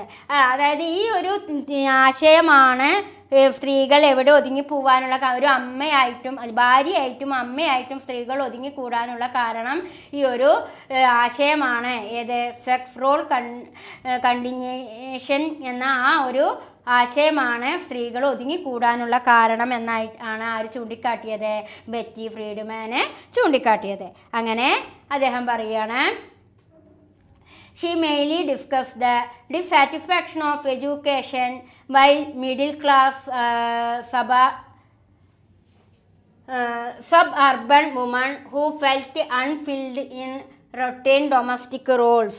അതേപോലെ തന്നെ എവിടേക്ക് അതായത് ഇവിടെ ഉദ്ദേശിക്കുന്നത് എന്താണ്? അമേരിക്കൻ നഗര പരിസരങ്ങളിൽ താമസിക്കുന്ന വിദ്യാഭ്യാസമുള്ള വെളുത്ത വർഗത്തിലെ മധ്യവർഗ സ്ത്രീകളുടെ അസന്തോഷങ്ങളെയാണ് അവർ പ്രധാനമായും വിശദീകരിച്ചത്. അപ്പോൾ ബെറ്റി ഫ്രീഡ്മാൻ വിശദീകരിച്ചത് അമേരിക്കയിലെ വൈറ്റ് മിഡിൽ ക്ലാസ് വെളുത്ത മധ്യവർഗത്തിൽപ്പെട്ട സ്ത്രീകളുടെ സങ്കടത്തെക്കുറിച്ചൊക്കെയാണ് ഈ ഒരു അദ്ദേഹത്തിൻ്റെ കൃതിയിൽ കൂടുതൽ പറഞ്ഞത് എന്നാണ് ഇവിടെ പറയുന്നത്. Friedman argued that woman could become full human being only by integrating into the workforce and public life. അതേപോലെ തന്നെ അദ്ദേഹം എന്താണ് പറയുന്നത്? സ്ത്രീകൾ തൊഴിൽ മേഖലയിലും പൊതുസ്ഥലങ്ങളിലും പങ്കാളികളാകുമ്പോഴേ അവർ പൂർണ്ണ മനുഷ്യരാകൂ എന്നും അദ്ദേഹം വാദിച്ചു. Friedman argued that woman could become full human being മുഴുവൻ ജീവിതവും only by integrating in the work force and public life. സ്ത്രീകളുടെ മുഴുവൻ ജീവിതവും തൊഴിലിനു വേണ്ടിയിട്ടും പബ്ലിക് ലൈഫ് പൊതുജീവിതത്തിനും മാറ്റിവെക്കുമ്പോൾ മാത്രമാണ് അവർ പൂർണ്ണമായി എന്താകൂന്ന പറയുന്നത് ഫുൾ ഹ്യൂമൻ ബീയിങ്, പൂർണ്ണമായും മനുഷ്യരാകൂ. അവർ പൂർണ്ണമായും ഫുൾ ഹ്യൂമൻ ബീയിങ് ആവണമെങ്കിൽ അവരുടെ ജീവിതത്തിൻ്റെ മുക്കാൽ ഭാഗവും വർക്ക് ഫോഴ്സിനും പബ്ലിക് ലൈഫിനും വേണ്ടി ഉപയോഗിക്കണമെന്നും ആര് വാദിച്ചു? ഫ്രീഡ്മാൻ വാദിച്ചു. However, she was criticized for not addressing deeper structural issues and the difficulty women face in balancing family and work. മാത്രമല്ല, എന്നാൽ കുടുംബവും തൊഴിലും ഒരുമിച്ച് കൈകാര്യം ചെയ്യുമ്പോൾ സ്ത്രീകൾ നേരിടുന്ന സങ്കീർണമായ ഘടനാപരമായ പ്രശ്നങ്ങൾ അവൾ പൂർണ്ണമായും പരിഗണിച്ചില്ലെന്ന വിമർശനവും ഉയർന്നു. അതേപോലെ തന്നെ she was criticized for not addressing deeper structural issue and the difficulty women face in balancing family and work. അതായത് എന്താണ് ഇവിടെ പറയുന്നത്? കുടുംബവും തൊഴിലും, ഫാമിലി ആൻഡ് വർക്ക് എന്നാണ്, കുടുംബവും തൊഴിലും ഒരുമിച്ച് കൈകാര്യം ചെയ്യുമ്പോൾ സ്ത്രീകൾ നേരിടുന്ന സങ്കീർണമായിട്ടുള്ള ഘടനാപരമായ പ്രശ്നങ്ങൾ അവർക്ക് പൂർണ്ണമായി പരിഗണിച്ചില്ലെന്ന വിമർശനവും ഉയർന്നു. അപ്പോൾ രണ്ട് ഫാമിലിയും വർക്കും ഒക്കെ ഒന്നിച്ച് കൊണ്ടുപോകുമ്പോൾ അവർ ഒരുപാട് പ്രശ്നങ്ങൾ നേരിടുന്നുണ്ട് എന്ന് ആര് വിമർശിക്കുകയാണ്? ഈ ബെറ്റി ഫ്രീഡൻ വിമർശിക്കുകയാണ് കേട്ടോ. ബെറ്റി ഫ്രീഡൻ എന്നാണ് കേട്ടോ. അപ്പോൾ ബെറ്റി ഫ്രീഡൻ സ്ത്രീകൾക്ക് വേണ്ടി വാദിക്കുന്ന ഒരു നല്ലൊരു ഫെമിനിസ്റ്റാണ്. മാത്രമല്ല നാഷണൽ ഓർഗനൈസേഷൻ ഫോർ വുമൻ്റെ പ്രസിഡൻ്റാണ് അവർ. 1996 തന്നെ അവരൊരു പുസ്തകം ഒരു പ്രധാനപ്പെട്ട കൃതി രൂപം കൊടുത്തു, ഫെമിനിമിസ്റ്റിക് എന്ന് പറഞ്ഞ കൃതി. അതിൽ പറയുന്നത് സ്ത്രീകൾ വൈഫായിട്ടും മദറായിട്ടും അവർ തുടരാനുള്ള കാരണം എന്ന് പറയുന്നത് സെക്സൽ റോൾ കണ്ടിന്യൂഷൻ ആണ് എന്നാണ് പറയുന്നത്. അതിന് ഉദാഹരണമായിട്ട് ചൂണ്ടിക്കാട്ടിയത് അമേരിക്കയിലെ വൈറ്റ് മിഡിൽ ക്ലാസ് മേഖലയിലുള്ള സ്ത്രീകളുടെ ജീവിതമാണ് ആ ഒരു കൃതിയിൽ അവർ ചൂണ്ടിക്കാണിച്ചത്. മാത്രമല്ല പിന്നെന്താ പറയുന്നത്, അവർ ഫുൾ ടൈം അവരുടെ ജീവിതം വർക്കിന് വേണ്ടിയിട്ടും പബ്ലിക് ലൈഫിന് വേണ്ടിയിട്ടും നീക്കി വെക്കുമ്പോൾ മാത്രമാണ് അവർ ഫുൾ ഹ്യൂമൻ ബീയിങ്സ് ആവുന്നുള്ളൂ എന്നും പറയുന്നുണ്ട്. മാത്രമല്ല കുടുംബവും വർക്കും മുഴുവനും അവർ അതിൽ മാത്രം പങ്കുചേരുമ്പോൾ ഫാമിലിയും അതേപോലെ തന്നെ വർക്കും ആവുമ്പോൾ അവർ കൂടുതൽ സങ്കീർണമായ ഇഷ്യൂസുകൾ നേരിടാൻ കാരണമാകുന്നുണ്ട് എന്നും ആര് വിമർശിക്കുന്നുണ്ട്? Betty Friedan വിമർശിക്കുന്നുണ്ട്. അപ്പോൾ ഇത്രയും കാര്യങ്ങളാണ് നമ്മളുടെ ലിബറൽ ഫെമിനിസത്തിൽ നമുക്ക് പറയാനുള്ളത് കേട്ടോ. വളരെ ഇമ്പോർട്ടൻ്റ് ആയിട്ടുള്ളൊരു തിയറിയാണ് ടീച്ചർ എടുത്തത്. മേരി വോൾസ്റ്റൺക്രാഫ്റ്റും ഹാരിയറ്റ് ടൈലറും ബെറ്റി ഫ്രീഡനും ഇവരെയൊക്കെ പറയുന്ന ആശയങ്ങളാണ് നമ്മളിവിടെ എഴുതിയിട്ടിട്ടുള്ളത്. ഇത്രയും കാര്യങ്ങൾ നന്നായിട്ട് മനസ്സിലാക്കുക. ഇനി നമുക്ക് എടുക്കാനുള്ളത് റാഡിക്കൽ ഫെമിനിസം ആണ്. എന്താണ് റാഡിക്കൽ ഫെമിനിസം എന്നുകൊണ്ട് അർത്ഥമാക്കുന്നത് എന്ന് നമുക്ക് നോക്കാം. ഓക്കെ, ഹായ് കുട്ടികളെ, നമുക്ക് ഈ യൂണിറ്റിൽ നെക്സ്റ്റ് എടുക്കാനുള്ള ടോപ്പിക്കാണ് റാഡിക്കൽ ഫെമിനിസം. നമ്മൾ ഫെമിനിസത്തെ കുറിച്ചാണ് പറയുന്നത്. അതിൽ നമ്മൾ ലിബറൽ ഫെമിനിസം അനലൈസ് ചെയ്തു. ലിബറൽ ഫെമിനിസം ആരൊക്കെയാണ്? അതായത് മാരി വിൽസ്റ്റോൺക്രാഫ്റ്റും ഹാരിയറ്റ് ടൈലറും ജോൺ സ്റ്റുവർട്ട് മില്ലും അതേപോലെ തന്നെ national organisation for woman NOW. അത്രയും കാര്യങ്ങളാണ് നമ്മൾ അതിൽ ഡിസ്കസ് ചെയ്തത്. ഇനി നമ്മൾക്ക് അടുത്തതായിട്ട് നോക്കാനുള്ള ടോപ്പിക്കാണ് റാഡിക്കൽ ഫെമിനിസം. എന്താണ് റാഡിക്കൽ ഫെമിനിസം എന്ന് നമുക്ക് നോക്കാം. ശ്രദ്ധിച്ചോളൂ. Radical feminism emerged in the late 1915, viewing women's oppression not as individual failure but as a result of a patriarchal social system in which men collectively dominate women. 1960കളുടെ അവസാനം ഉത്ഭവിച്ച radical feminism സ്ത്രീകളുടെ പീഡനത്തെ വ്യക്തിപരമായ പരാജയമായി കാണാതെ സ്ത്രീ പുരുഷന്മാർ സ്ത്രീകളെ ആകെ നിയന്ത്രിക്കുന്ന ഒരു പിതൃസത്താധിഷ്ഠിത സമൂഹ വ്യവസ്ഥയുടെ ഫലമായാണ് കാണുന്നത്. അപ്പോൾ റാഡിക്കൽ ഫെമിനിസം എന്ന് പറഞ്ഞാൽ പുരുഷന്മാർ സ്ത്രീകളെ നിയന്ത്രിക്കുന്ന ഒരു പിതൃദായകത്വമായിട്ടാണ് ഏതിനെ കാണുന്നത്? റാഡിക്കൽ ഫെമിനിസം കാണുന്നത്. അപ്പോൾ 1960കളുടെ അവസാനത്തോടെ ഉത്ഭവിച്ച radical feminism emerged in the late 1915. 1960കളുടെ അവസാനത്തോടു കൂടി ഉത്ഭവിച്ച radical feminism woman oppression not of individual failure but as a result of a patriarchal എന്താ ഇവിടെ പറയുന്നത്? സ്ത്രീകളുടെ പീഡനത്തെ വ്യക്തിപരമായ പരാജയമായി കാണാതെ woman oppression not of individual failure, ഓരോ സ്ത്രീയുടെയും വ്യക്തിപരമായ പരാജയമല്ല സ്ത്രീകളുടെ ഒപ്രഷന് അടിച്ചമർത്തലിന് കാരണം. പിന്നെ എന്തായിട്ടാണ്? പുരുഷന്മാർ സ്ത്രീകളെ ആകെ നിയന്ത്രിക്കുന്ന ഒരു പിതൃദായകത്വമാണ്. പുരുഷന്മാർ സ്ത്രീകളെ ആകെ നിയന്ത്രിക്കുന്ന പിതൃദായകത്വമാണ്, അല്ലെങ്കിൽ ആ പിതൃദായകത്വമായ സാമൂഹ്യ വ്യവസ്ഥയുടെ ഫലമായാണ് കാണുന്നത്. അപ്പോൾ റാഡിക്കൽ ഫെമിനിസം രൂപം കൊണ്ടത് 1960കളുടെ അവസാനമാണ്. മാത്രമല്ല റാഡിക്കൽ ഫെമിനിസത്തിലൂടെ പറയുന്നത് സ്ത്രീകളുടെ പീഡനത്തിന് വ്യക്തിപരമായിട്ടുള്ള പരാജയമല്ല, കാരണം പാട്രിയാർക്കൽ സോഷ്യൽ സിസ്റ്റമാണ് റാഡിക്കൽ ഫെമിനിസം അഥവാ സ്ത്രീകളുടെ അടിച്ചമർത്തലിന് കാരണമായിട്ട് ചൂണ്ടിക്കാണിക്കുന്നത്. Patriarchal social system in which men collectively dominate woman. അപ്പോൾ സ്ത്രീകളുടെ പീഡനത്തെ വ്യക്തിപരമായ പരാജയമായി കാണാതെ പുരുഷന്മാർ സ്ത്രീകളെ ആകെ നിയന്ത്രിക്കുന്ന സാമൂഹ്യ വ്യവസ്ഥയുടെ ഫലമായാണ് കാണുന്നത്. In which men collectively dominate woman. Unlike liberal feminism, radical feminism sought to transform society completely, not merely reform existing institution.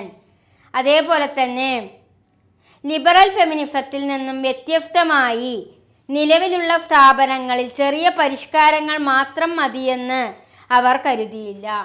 അപ്പോൾ unlike liberal feminism, radical feminists sought to transform society completely, not merely reform existing institution.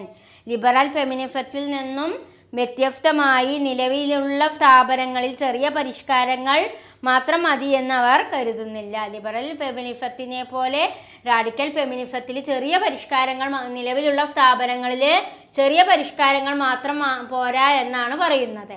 They argued that patriarchy is the most fundamental form of oppression, deeply rooted in family, sexuality and gender relation.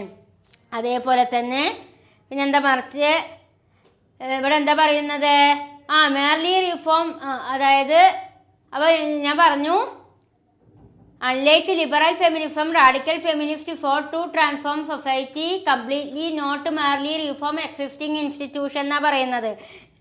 Liberal ഫെമിനിസത്തിൽ നിന്ന് വ്യത്യസ്തമായി നിലവിലുള്ള സ്ഥാപനങ്ങളിൽ ചെറിയ പരിഷ്കാരങ്ങൾ മാത്രം മതി എന്ന് കരുതുന്നില്ല. ലിബറൽ ഫെമിനിസത്തിൽ നിന്നും വ്യത്യസ്തമായി ചെറിയൊരു പരിഷ്കാരം മാത്രം, നിലവിലുള്ള സ്ഥാപനങ്ങളിൽ ചെറിയൊരു പരിഷ്കാരം മാത്രം പോരാ ഏതില്? റാഡിക്കൽ ഫെമിനിസത്തിൽ. മറിച്ച് പിന്നെ എന്ത് ചെയ്യണം? They argued that patriarchy is the most fundamental form of oppression, deeply rooted in family, sexuality and gender relation. അതായത് സമൂഹത്തെ പൂർണ്ണമായും പരിവർത്തനം ചെയ്യണം. റാഡിക്കൽ ഫെമിനിസ്റ്റുകളുടെ നിലപാട് എന്താണ്? പിതൃസത്തയാണ് ഏറ്റവും അടിസ്ഥാനപരമായ പീഡന രൂപം. അത് കുടുംബം, ലൈംഗികത, ലിംഗബന്ധങ്ങൾ എന്നിവയിൽ ആഴത്തിൽ പതിഞ്ഞിരിക്കുന്നു എന്നും അവർ വാദിച്ചു. അപ്പോൾ പാട്രിയാർക്കിയാണ് ഓരോ സ്ത്രീകളെയും, ഈ പാട്രിയാർക്കി പറഞ്ഞാൽ എന്താ നിങ്ങൾക്കറിയാം? പിതൃദായകത്വമാണ് ഓരോ സ്ത്രീകളിലും എന്തുണ്ടാവാനുള്ള കാരണം, പീഡനം അനുഭവപ്പെടാനുള്ള കാരണം, ഫണ്ടമെന്റൽ ഫോം ഓഫ് ഒപ്രഷൻ. അപ്പോൾ ഈ റാഡിക്കൽ ഫെമിനിസ്റ്റുകളുടെ നിലപാട് എന്താണ്? പാട്രിയാർക്കിയാണ് ഏറ്റവും അടിസ്ഥാനപരമായ പീഡനത്തിന് കാരണം. അത് ഫാമിലി, സെക്സ്വാലിറ്റി, ജെൻഡർ റിലേഷൻ, മാത്രമല്ല അത് കുടുംബം, ലൈംഗികത, ലിംഗബന്ധങ്ങൾ എന്നിവയിൽ ആഴത്തിൽ പതിഞ്ഞിരിക്കുന്നു എന്നും അവർ വാദിച്ചു. അപ്പോൾ പാട്രിയാർക്കിയാണ് സ്ത്രീകളിൽ മേല് ചൂഷണം ഉണ്ടാകാനുള്ള കാരണം എന്നാണ് ഏത് പറയുന്നത്? Radical feminism. അതുകൊണ്ട് അത് oppression deeply rooted in family, sexuality, gender relation. അത് ഫാമിലിയിലും കുടുംബത്തിലും സെക്സ്വാലിറ്റിയിലും ജെൻഡർ റിലേഷനിലൊക്കെ ആഴത്തിൽ എന്ത് ചെയ്യപ്പെടുന്നു? ഈ പാട്രിയാർക്കി, ഈ പിതൃദായകത്വം, ഈ കാര്യങ്ങളിലൊക്കെ അടിച്ചമർത്തപ്പെട്ടിട്ടുണ്ട് എന്നാണ് ഏത് വിശ്വസിക്കുന്നത്? Radical feminism. അപ്പോൾ റാഡിക്കൽ ഫെമിനിസം പറയുന്നത് എന്താണ്?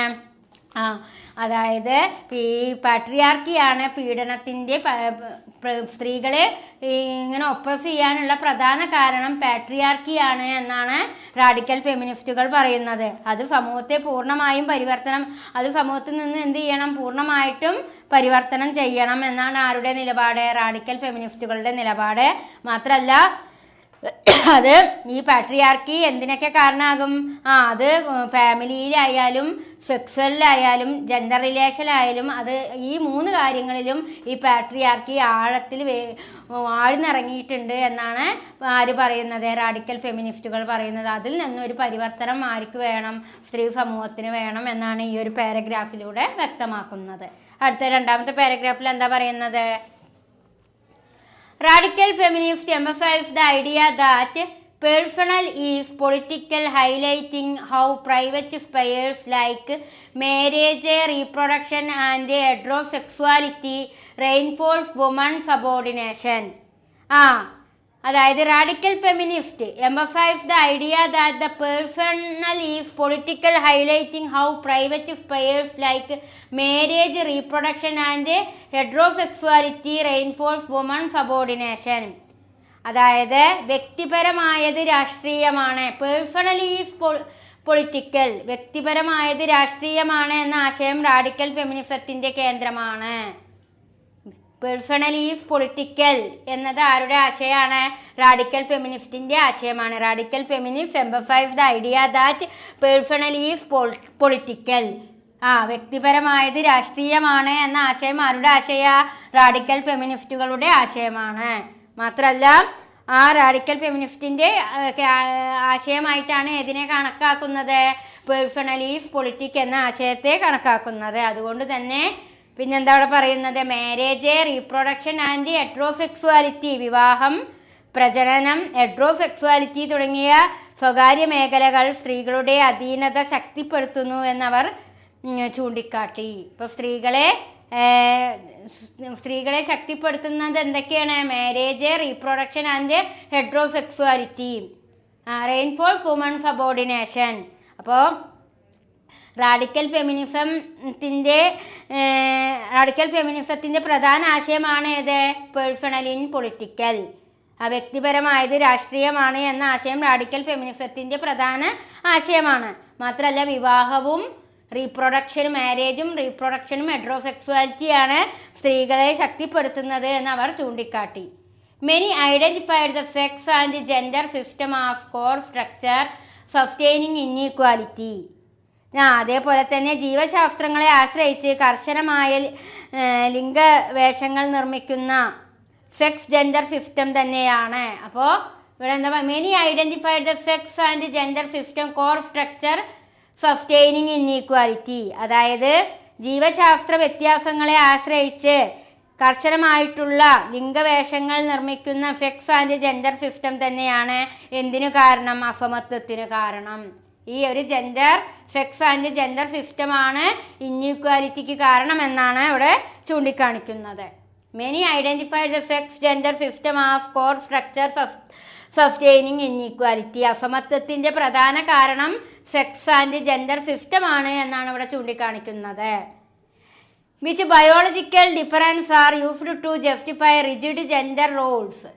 Some supported androgyny, rejecting traditional masculine feminine distinction, while others celebrated distinct female quality. അതേപോലെ തന്നെ സെലിബ്രേറ്റഡ് തന്നെ കേട്ടോ. അപ്പോൾ സെലിബ്രേറ്റഡ് ഡിസ്റ്റിങ്ക്റ്റ് ഫീമെയിൽ ക്വാളിറ്റീസ്. പിന്നെന്താണ് ഇവിടെ പറയുന്നത്? അപ്പോൾ ഞാൻ പറഞ്ഞു സെക്സ് ആൻഡ് ജെൻഡർ സിസ്റ്റമാണ് അസമത്വത്തിൻ്റെ മുഖ്യ കാരണം എന്നിവിടെ വിശകലനം ചെയ്യുന്നു. ചിലർ പാരമ്പര്യ പുരുഷ സ്ത്രീ വേർതിരിവുകൾ നിരസിച്ച് ആൻഡ്രോഗനിയെ പിന്തുണച്ചപ്പോൾ മറ്റു ചിലർ സ്ത്രീ സവിശേഷ ഗുണങ്ങളെ എന്ത് ചെയ്തു? സെലിബ്രേറ്റ് ചെയ്തു. ചിലർ എന്തിനെ നിരസിച്ചു? Some support androgyny rejecting traditional masculine അപ്പോൾ റാഡിക്കൽ ഫെമിനിസത്തിലെ സെക്കൻഡ് പാരഗ്രാഫ് നമ്മൾ അനലൈസ് ചെയ്തു. അതിൽ കുറച്ച് ഭാഗം കൂടി നമുക്ക് നോക്കാം. ടീച്ചർ പറഞ്ഞു radical feminist emphasize the idea that the personal is political. അതായത് റാഡിക്കൽ ഫെമിനിസ്റ്റുകൾ ഫോക്കസ് ചെയ്ത ആശയം എന്താണ്? Personal is political, highlighting how private spheres like marriage, reproduction and heterosexuality reinforce women subordination. അതായത് റാഡിക്കൽ ഫെമിനിസ്റ്റുകൾ ഫോക്കസ് ചെയ്തത് പേഴ്സണൽ ഈസ് പൊളിറ്റിക്കൽ, ഒരു വ്യക്തി എന്ന് പറയുന്നത് രാഷ്ട്രീയപരമായിരിക്കും. മാത്രമല്ല ഒരു വുമണിനെ, ഒരു സ്ത്രീയെ സംബന്ധിച്ചിടത്തോളം അവരെ അശക്തരാക്കുന്നത് എന്തൊക്കെയാണ്? Marriage, reproduction and ഹെട്രോസെക്സ്വാലിറ്റി.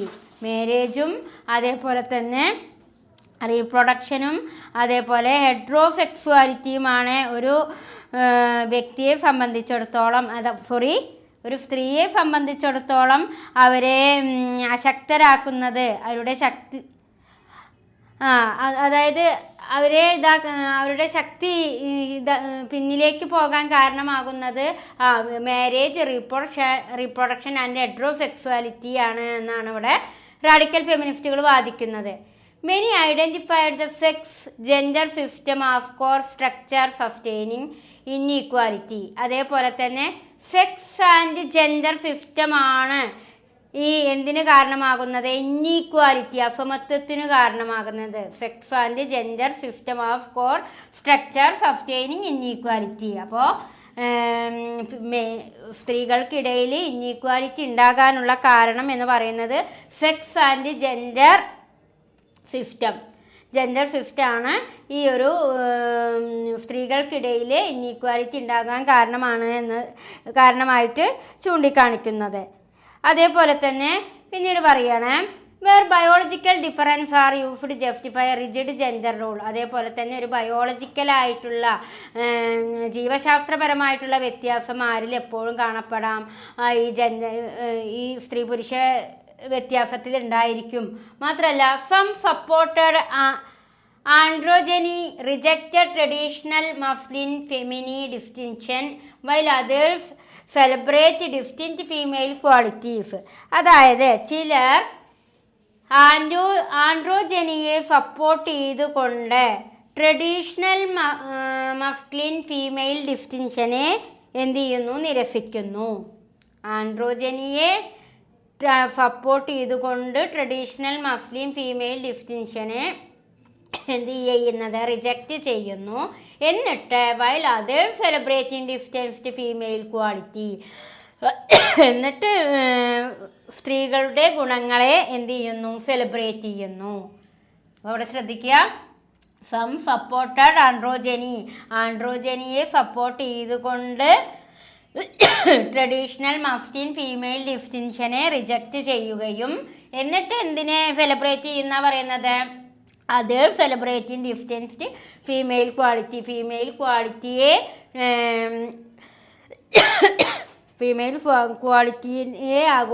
സെലിബ്രേറ്റ് ചെയ്യുകയും ചെയ്യുന്നു. അപ്പോൾ ഇത്രയും കാര്യങ്ങളാണ് റാഡിക്കൽ ഫെമിനിസത്തിൻ്റെ ആദ്യ ഭാഗത്തിൽ വരുന്നത്. റാഡിക്കൽ ഫെമിനിസം എന്ന് പറഞ്ഞാൽ തന്നെ പാട്രിയാർക്കിയെ എന്ത് ചെയ്യുന്നത്? എതിർക്കുകയാണ്. അതായത് പുരുഷാധിപത്യത്തെ എതിർക്കുന്നതാണ് ഏത് വാദം? റാഡിക്കൽ ഫെമിനിസം കേട്ടോ. ഇനി അതിലെ radical feminist analysis of woman oppression. അതായത് ഈ റാഡിക്കൽ ഫെമിനിസ്റ്റുകൾ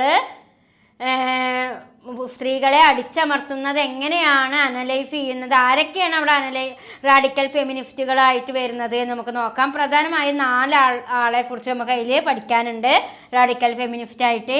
അതിൽ ഗെയിൻ റൂബിനും കേറ്റ് മില്ലറ്റുമാണ് ടീച്ചർ ഇവിടെ എഴുതിയിട്ടിട്ടുള്ളത്. അത് രണ്ടിലും അവർ പറയുന്നത് എന്താണെന്ന് നമുക്ക് നോക്കാം. പിന്നെ 2 ആളെയും കുറിച്ച് നമുക്ക് പറയാനുണ്ട് കേട്ടോ. ഷുൾമീത്ത് ഫയർസ്റ്റോണും ആൻഡ്രീൻ റിച്ചും. ആ 2 ആളുകളെ കുറിച്ചും കൂടി പറയാനുണ്ട്. ഇവിടെ ടീച്ചർ എഴുതിയിട്ടിട്ടുള്ളത് Gail Rubin and Kate Millett. Gail Rubin എന്താണ് പറയുന്നത്? Who analysed how society construct gender identity through the sex gender system.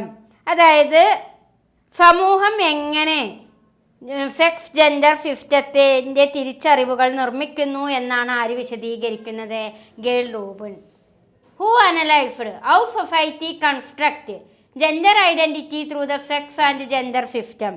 സമൂഹം എങ്ങനെ സെക്സ് ജെൻഡർ സിസ്റ്റം തിരിച്ചറിയുന്നു, അതെങ്ങനെ വിശദീകരിക്കുന്നു തുടങ്ങിയ കാര്യങ്ങളാണ് ആരിവിടെ വിശദീകരിക്കുന്നത്? ഗെയിൽ റൂബിൻ വിശദീകരിക്കുന്നത്. ഇനി കെറ്റി മില്ലറ്റ് എന്താ വിശദീകരിക്കുന്നത്?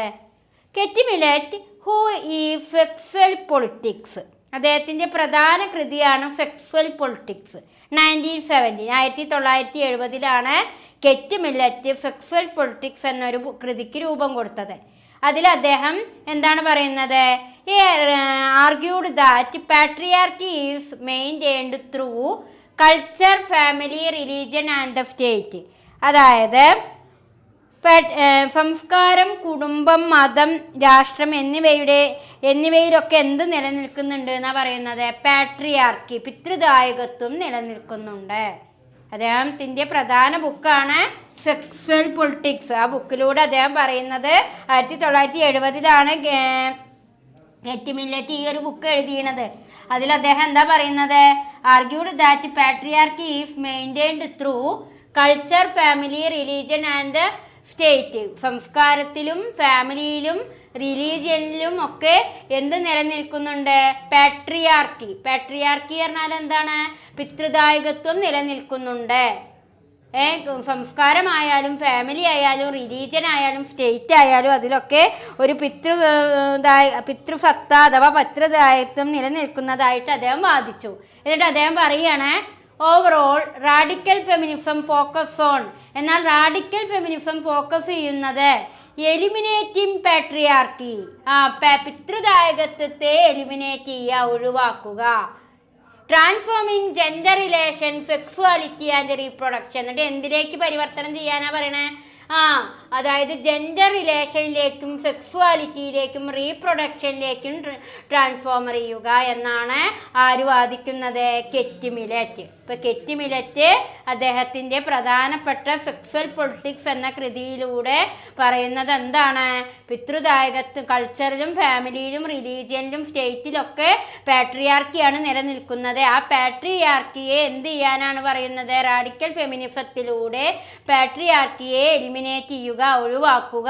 എന്നിട്ട് എന്തിലേക്ക് ട്രാൻസ്ഫോമർ ചെയ്യാനാ പറയണത്? ജെൻഡർ റിലേഷൻ, സെക്സ്വാലിറ്റി, റീപ്രൊഡക്ഷൻ തുടങ്ങിയ കാര്യങ്ങളിലേക്ക് ട്രാൻസ്ഫോമർ ചെയ്യാനാണ് ആര് വാദിച്ചത്? കെറ്റി മില്ലറ്റ്. അപ്പോൾ കുട്ടികളെ, നമ്മൾ റാഡിക്കൽ ഫെമിനിസത്തിൻ്റെ പ്രധാന ചിന്ത എന്ന് പറയുന്നത് തന്നെ എന്താണ്?